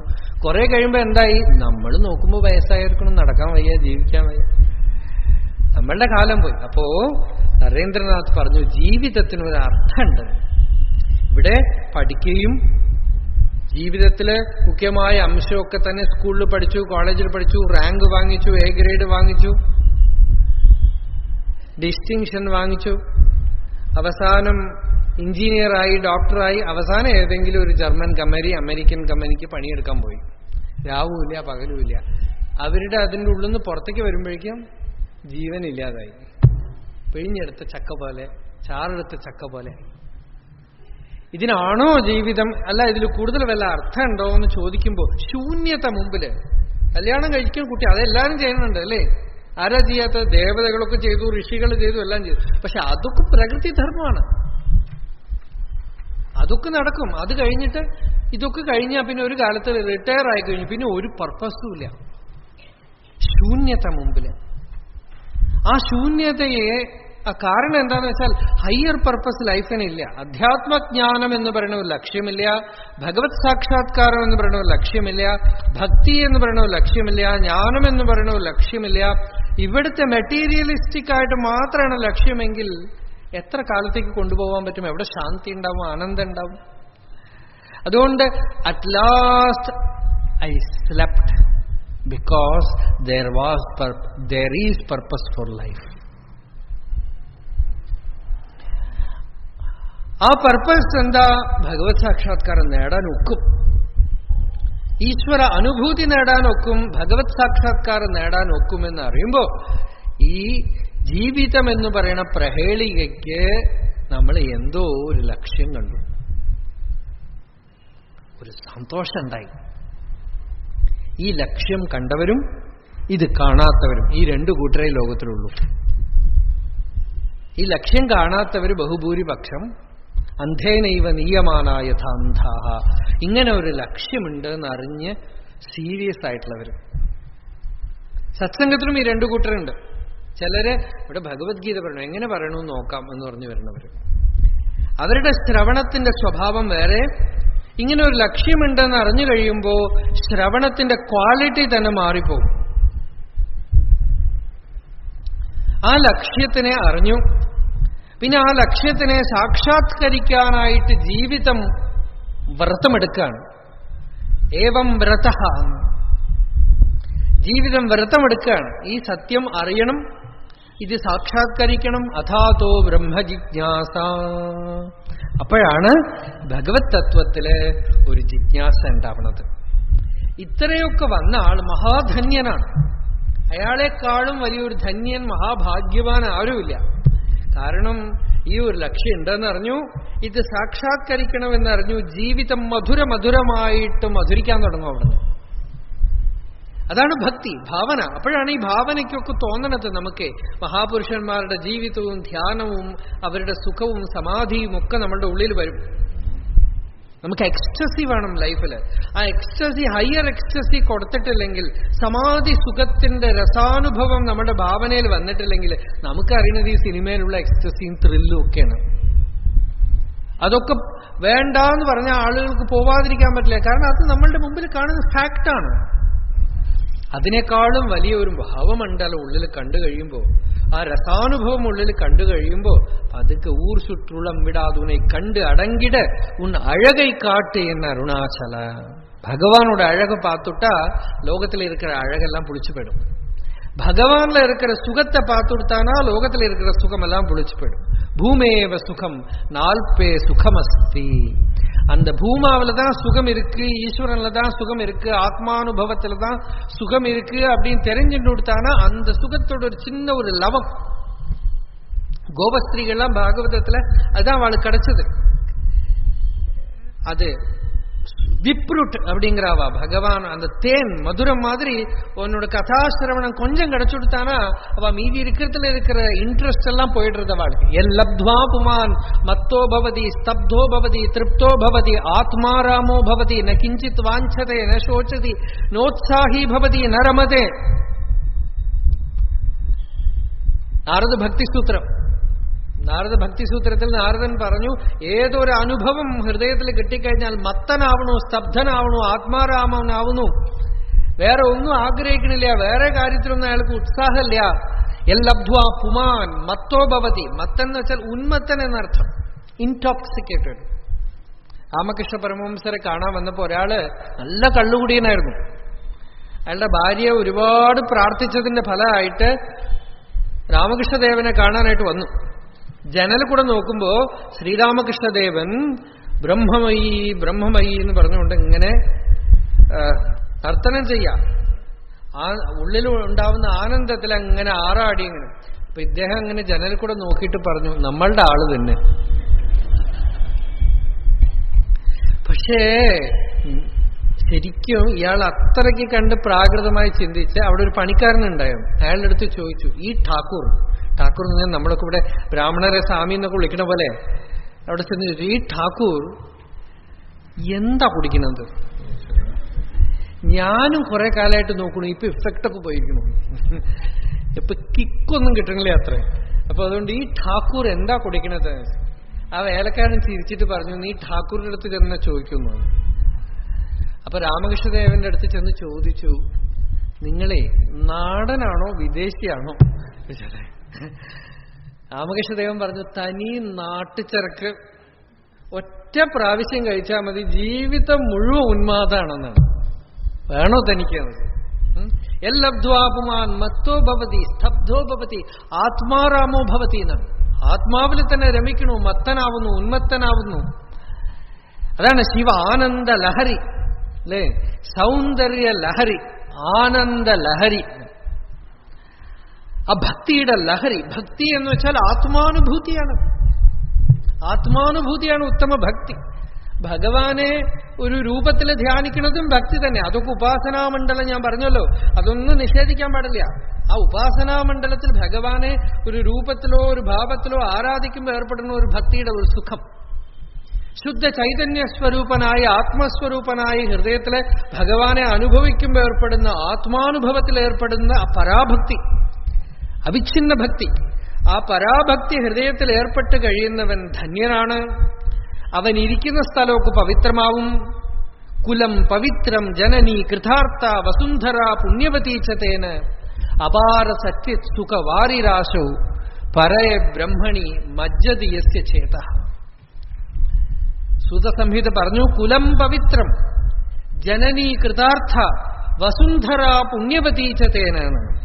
അവന്റെ കുലം പവിത്രമായി, അവന്റെ അമ്മ കൃതാർത്ഥയായി, ഭൂമി അവന്റെ ചരണസ്പർശം കൊണ്ട് പവിത്രമായിട്ട് തീർന്നു. വസുന്ധര പുണ്യവതീ ച തേന അപാര സച്ചിത് സുഖവാരിരാശവും പരേ ബ്രഹ്മണി മജ്ജതി യസ്യ ചേതഃ. അപാര സച്ചിത് സുഖവാരിരാശിയായ പരബ്രഹ്മത്തിൽ ആരുടെ ചിത്തം രമിക്കണമോ അവന്റെ existence itself is the greatest benefit that can be done to the world. അപ്പോ അങ്ങനെയുള്ള മഹാപുരുഷന്മാരുടെ പാദരജസ് കൊണ്ട് പവിത്രമാണ് ഈ ഭൂമി. ആ ഋഷികളുടെ ഋതംബരാപ്രജ്ഞ കൊണ്ട് നിറഞ്ഞതാണ് ഈ അന്തരീക്ഷം. അവരുടെ അനുഭൂതി മണ്ഡലം ഇവിടെയൊക്കെ ഉണ്ട്. ആ അനുഭൂതിയുടെ പരമ്പരയിലാണ് നമ്മളൊക്കെ വന്നിരിക്കുന്നത്. അതുകൊണ്ട് വിവേകാനന്ദ സ്വാമികൾ പിന്നീട് പറഞ്ഞു, രാമകൃഷ്ണദേവനെ കണ്ടപ്പോ ആ ഋഷി പരമ്പരയുടെ വാക്ക് മുഴുവൻ ഞാൻ കേട്ടു. വേദാഹം ഏതം പുരുഷം മഹാന്തം എന്ന് എങ്ങനെ ഋഷി പറഞ്ഞു, അതുപോലെ ഞാൻ ഭഗവാനെ അറിഞ്ഞിരിക്കണു, നിനക്ക് അറിയാൻ കഴിയും. ഞാൻ ആത്മാവിനെ അറിഞ്ഞിരിക്കണു, നിനക്ക് പറഞ്ഞു തരാൻ കഴിയും. നിനക്കും ഈ സാക്ഷാത്കാരം കൊണ്ട് പരമപ്രയോജനം ഉണ്ടാവും. ഇത് അറിയണതാണ് ജീവിതത്തിൽ ഏറ്റവും വലിയ ധന്യത എന്നൊക്കെ പറയാനുള്ള ഒരു ആചാര്യൻ, ഒരു ഗുരു. മഹാപുരുഷ സമ്പർക്ക അല്ലേ? മനുഷ്യത്വം, മുക്ഷുത്വം, മഹാപുരുഷ സംശ്രയ. ആചാര്യസ്വാമി പറഞ്ഞു, ഈ മൂന്ന് കാര്യം വളരെ റെയറാണ്. കിട്ടിക്കഴിഞ്ഞാൽ അതിനേക്കാളും വലിയൊരു ഭാഗ്യമില്ല മനുഷ്യനായിട്ട് ജനിക്കുക. മനുഷ്യത്വം ഉണ്ടാവുക. മനുഷ്യത്വം ഉണ്ടെങ്കിൽ മുമുക്ഷുത്വം, ഭഗവത് സാക്ഷാത്കാരം നേടണം, ആത്മജ്ഞാനം നേടണം എന്നൊരു വിശപ്പുള്ളിൽ ഒരു ദാഹം ഉണ്ടാവും. അത് കഴിഞ്ഞാലോ പിന്നെ ജ്ഞാനിയായ ഒരു മഹാപുരുഷന്റെ സമ്പർക്കം കൂടി ഉണ്ടായിക്കഴിഞ്ഞാൽ ജീവിതം ധന്യമായി, പൂർണ്ണമായി. അങ്ങനെ ആവുമ്പോ സമസ്ത സംസാര അനർത്ഥജാല പ്രശമന മന്ത്രം നമുക്ക് ഉണ്ടാവുന്നതാണ്. അതാണ് നമുക്ക് ഭഗവത്ഗീതയിലെ വിഷയം എന്നാണ് ശ്രീശങ്കരാചാര്യരുടെ അഭിപ്രായം. ശ്രീശങ്കരാചാര്യരുടെ അഭിപ്രായം എന്ന് വെച്ചാൽ ശങ്കരാചാര്യരുടെ അഭിപ്രായമല്ല, സാക്ഷാത് പരമേശ്വരൻ ഗീതാ താത്പര്യം മറന്നുപോയപ്പോ ഭഗവത്പാദരായിട്ട് വന്ന് നമുക്ക് ഒരു സംശയവും ഇനി ഈ വിഷയത്തിൽ ഉണ്ടാവാൻ പാടില്ല എന്ന് പറഞ്ഞിട്ടാണ് ഭാഷ്യകാരനായിട്ട് തീർന്നത്. മുക്ത്വാ മൗനം വടവിടപിനോ മൂലതോ നിഷ്പതന്തി ശംഭോർമൂർത്തി ചരതി ഭുവനേ ശങ്കരാചാര്യരൂപ. മൗനത്തിനെ വിട്ട് ദക്ഷിണാമൂർത്തി വാക്ക് ഉപയോഗിച്ചു ആചാര്യസ്വാമിയായിട്ട്. എന്നിട്ട് ഗീതാഭാഷ്യം ചമച്ചു, ഉപനിഷത് ഭാഷ്യം ചമച്ചു. ആചാര്യസ്വാമി പറഞ്ഞു, ഏത് സർവജ്ഞനായ ഭഗവാൻ ഉപദേശിച്ചുവോ ആ സർവജ്ഞനായ ഭഗവാൻ തന്നെ വേദവ്യാസന്റെ രൂപത്തില് സപ്തഭിഹി ശ്ലോകശതൈഹി ഉപനിപബന്ധ 700 ശ്ലോകങ്ങൾ കൊണ്ട് ഗീതാഖ്യമായ ശാസ്ത്രമായിട്ട് എഴുതി. ആ ഗീതയിൽ സംശയം ആളുകൾക്ക് ഉണ്ടായപ്പോ ഞാനിതാ ഒരു സംശയവും വരാതിരിക്കാനായിട്ട് വിവേകതഃ അർത്ഥനിർദ്ധാരണം കരിഷ്യാമി എന്നാണ് ആചാര്യസ്വാമികൾ തുടങ്ങുമ്പോൾ പറയുന്നത്. ഇനി സംശയം വരരുത് എന്ന് പറഞ്ഞ് ഞാനിതിന് വ്യാഖ്യാനം എഴുതണു എന്ന് പറയുമ്പോ അതിലുള്ള ഈ ഞാനുണ്ടല്ലോ, അത് ശങ്കരാചാര്യർ എന്ന് പറഞ്ഞ ശിവഗുരുവിനും ആര്യാംബാദേവിക്കും ജനിച്ച ഒരു മകനല്ല. ശ്രീകൃഷ്ണന്റെ ഉള്ളിൽ ഏതൊരു സർവജ്ഞ ഭഗവാൻ, വേദവ്യാസന്റെ ഉള്ളിൽ ഏതൊരു സർവജ്ഞ ഭഗവാൻ ഉണ്ടായിരുന്നു, ആ സർവജ്ഞനായ ഭഗവാൻ എന്റെ ഹൃദയത്തിൽ ഇരുന്ന് എഴുതണു എന്നുള്ള ഉറപ്പോടുകൂടിയാണ് ഭഗവത്പാദര് ആ ഭാഷ്യരചന ചെയ്തത്. ആ ആചാര്യ ഭഗവത്പാദർ ഈ ഗീതാഭാഷ്യം എഴുതി അതിന്റെ ഫലം പറഞ്ഞു, നിങ്ങൾക്ക് ആത്മജ്ഞാനം ഉണ്ടാവണതാണ്. നിങ്ങൾക്ക് ആത്മജ്ഞാനം ഉണ്ടാവുന്നതാണ് നിശ്രേയസകരം പരമം പ്രയോജനം. നിങ്ങൾക്ക് നിങ്ങളുടെ സ്വരൂപം എന്താണെന്ന് അറിയുകയും നിങ്ങൾക്ക് with all imperfections in the world you recognise your centre in something which is perfect, which is whole. Imperfections ഒന്നും മാറില്ല. അതാണ് ഈ അധ്യായം പുരുഷോത്തമയോഗം എന്ന് പറയുന്ന അധ്യായം ഇനി പറയാൻ പോണത് തന്നെ തലകീഴായി നിൽക്കുന്ന ഒരു മരത്തിലാണ് നമ്മളിപ്പോ തുടങ്ങാൻ പോണത്. തലകീഴായിട്ട് നിൽക്കുന്ന വൃക്ഷം, അതായത് ശാഖകളും ഫലങ്ങളും ഒക്കെ പുറത്തും അതിന്റെ ബീജം അകത്തുമാണ്. അതാണ് സംസാരാഖ്യ വൃക്ഷം എന്ന് പറയുന്നത്. ഈ വൃക്ഷത്തിനെ പുറത്ത് അന്വേഷിച്ചാൽ ഒരു എത്തും പിടിയും കിട്ടില്ല. അതിന്റെ മൂലം ഉള്ളിൽ അഗാധത്തിൽ കിടക്കണുണ്ട്. അവിടെ തന്നെ ചെന്ന് അന്വേഷിക്കണം. അതിന്റെ വിദ്യയാണ് ഈ ബ്രഹ്മവിദ്യ എന്ന് പറയുന്നത്.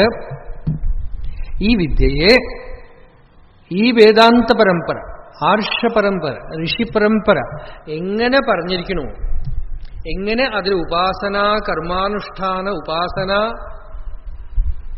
രഹസ്യാദി യോഗങ്ങളോടുകൂടെ ഈ ബ്രഹ്മവിദ്യാ സമ്പ്രദായം എങ്ങനെ വന്നിരിക്കണോ, ആ സമ്പ്രദായത്തോടുകൂടെ തന്നെ നമ്മളിവിടെ പറയും. ആ സമ്പ്രദായത്തിൽ വന്നിട്ടുള്ളവരാണ് നമ്മളൊക്കെ. അങ്ങനെ അല്ലാതെ കേട്ട് കഴിഞ്ഞാൽ അത് ശാന്തിയോ ഒരു നിറവോ നിശ്ചയമോ ഉണ്ടാവില്ല. അങ്ങനെ നമ്മൾക്ക് കേൾക്കാനുള്ള ഒരു സന്ദർഭം ഉണ്ടാവട്ടെ. നാളെ നമ്മൾ തുടർന്ന് ഊർധ്വമൂലമധശാഖം അശ്വത്ഥം പ്രാഹുരവ്യയം ഛന്ദാംസി യസ്യ പർണാനി യസ്തം വേദ സവേദവിത്. ഇതാണ് ഈ അധ്യായത്തിലെ ആദ്യ ശ്ലോകം. ഈ തലകീഴായിട്ടുള്ള മരത്തിന്റെ മൂലം അറിഞ്ഞവൻ വേദാർത്ഥം, വേദതാൽപര്യം അറിഞ്ഞവനാണ്, വേദതാൽപര്യ നിർണയമുള്ളവനാണെന്ന് പറഞ്ഞുകൊണ്ടാണ് ഭഗവാൻ ഗീത ആരംഭിക്കുന്നത്. അതുകൊണ്ട് നമ്മളൊക്കെ വേദവിത്താവണമെങ്കിൽ ഈ ഭഗവത്ഗീത അറിഞ്ഞാൽ മതി. അപ്പൊ പലരോടും പറയണ്ട്, നിങ്ങൾ വേദാധ്യയനം ചെയ്തോ ഇല്ലയോ, നിങ്ങൾക്ക് സാധിച്ചോ ഇല്ലയോ, അധികാരികളാണോ അനധികാരികളാണോ, അതൊന്നും നോക്കണ്ട. നിങ്ങൾ ദിവസം നിത്യാനുഷ്ഠാനങ്ങളൊക്കെ കഴിഞ്ഞ് ഗീതാ പാരായണം ചെയ്യണ്ടെങ്കിൽ നിങ്ങൾ വേദവിത്താണ്. നിങ്ങൾ വേദപാരായണം ചെയ്തു. ഇപ്പം ബ്രാഹ്മണർക്കാണെങ്കിലും മാധ്യാനികതോടുകൂടെ ബ്രഹ്മയജ്ഞ പ്രശ്നം എന്ന് പറഞ്ഞ് വേദം ചൊല്ലണം. അതാത് ഭാഗത്തിലെ ആ പ്രശ്നം ഇങ്ങനെ അതാത് ഭാഗങ്ങൾ ചൊല്ലി തീർക്കണം ഓരോ ദിവസം. അത് അധ്യയനം ചെയ്യാത്ത ചിലരൊക്കെ ചോദിക്കും, ഇനിയിപ്പോ ഞങ്ങൾ എങ്ങനെ പോയി പഠിക്കും? നിങ്ങൾ പഠിക്കാൻ സാധിച്ചില്ലേ? നിങ്ങൾ ഗീത പാരായണം ചൊല്ലും. പഠിക്കാൻ സാധിച്ചിട്ടുണ്ടെങ്കിൽ അതൊക്കെ ചൊല്ലൂ. സാധിച്ചിട്ടില്ലയോ?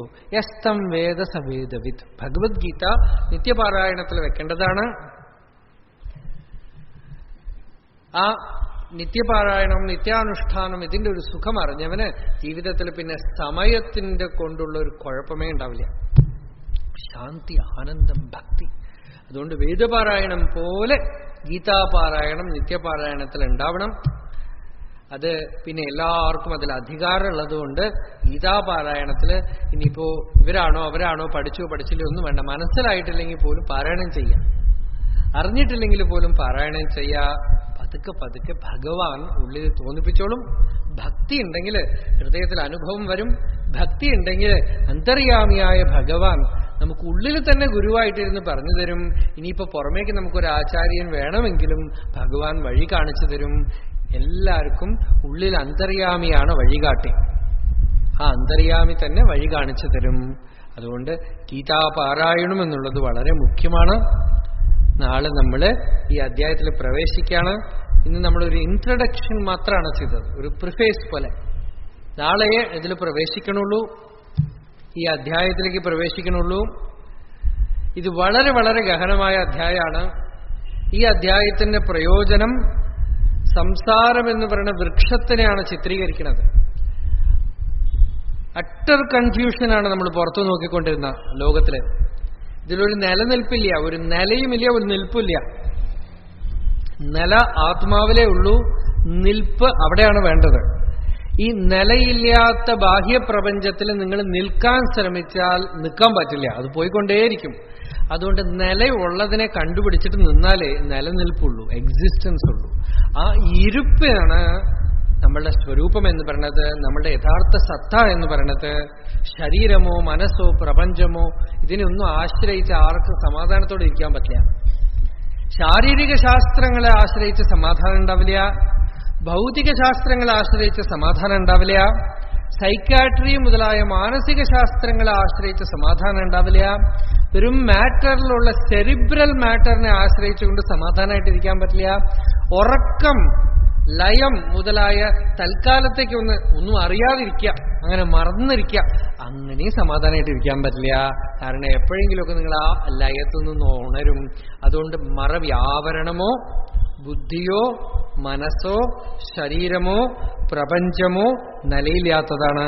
അതുകൊണ്ട് നിദ്ര എന്ന് പറയുന്ന ആവരണ ദോഷം മുതൽക്ക് ദൃശ്യപ്രപഞ്ചത്തിലുള്ള സ്ഥൂല പദാർത്ഥങ്ങൾ വരെ നിലയില്ലാത്തതായതുകൊണ്ട് അവിടെ എവിടെയും നിങ്ങൾക്ക് നിൽക്കാനും പറ്റില്ല.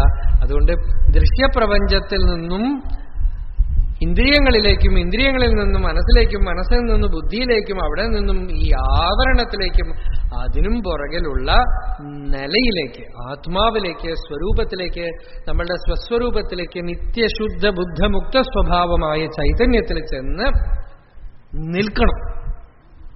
അതൊക്കെ നമുക്കിപ്പോ സാധിക്കുമെന്ന് വെച്ചാൽ ഇത് കേൾക്കാൻ കഴിയുന്നത് തന്നെ വലിയ ഭാഗ്യമാണ്. കേൾക്കുമ്പോ തന്നെ നിങ്ങൾ അറിയാതെ കുറെയൊക്കെ അതിൽ പോയി നിൽക്കും.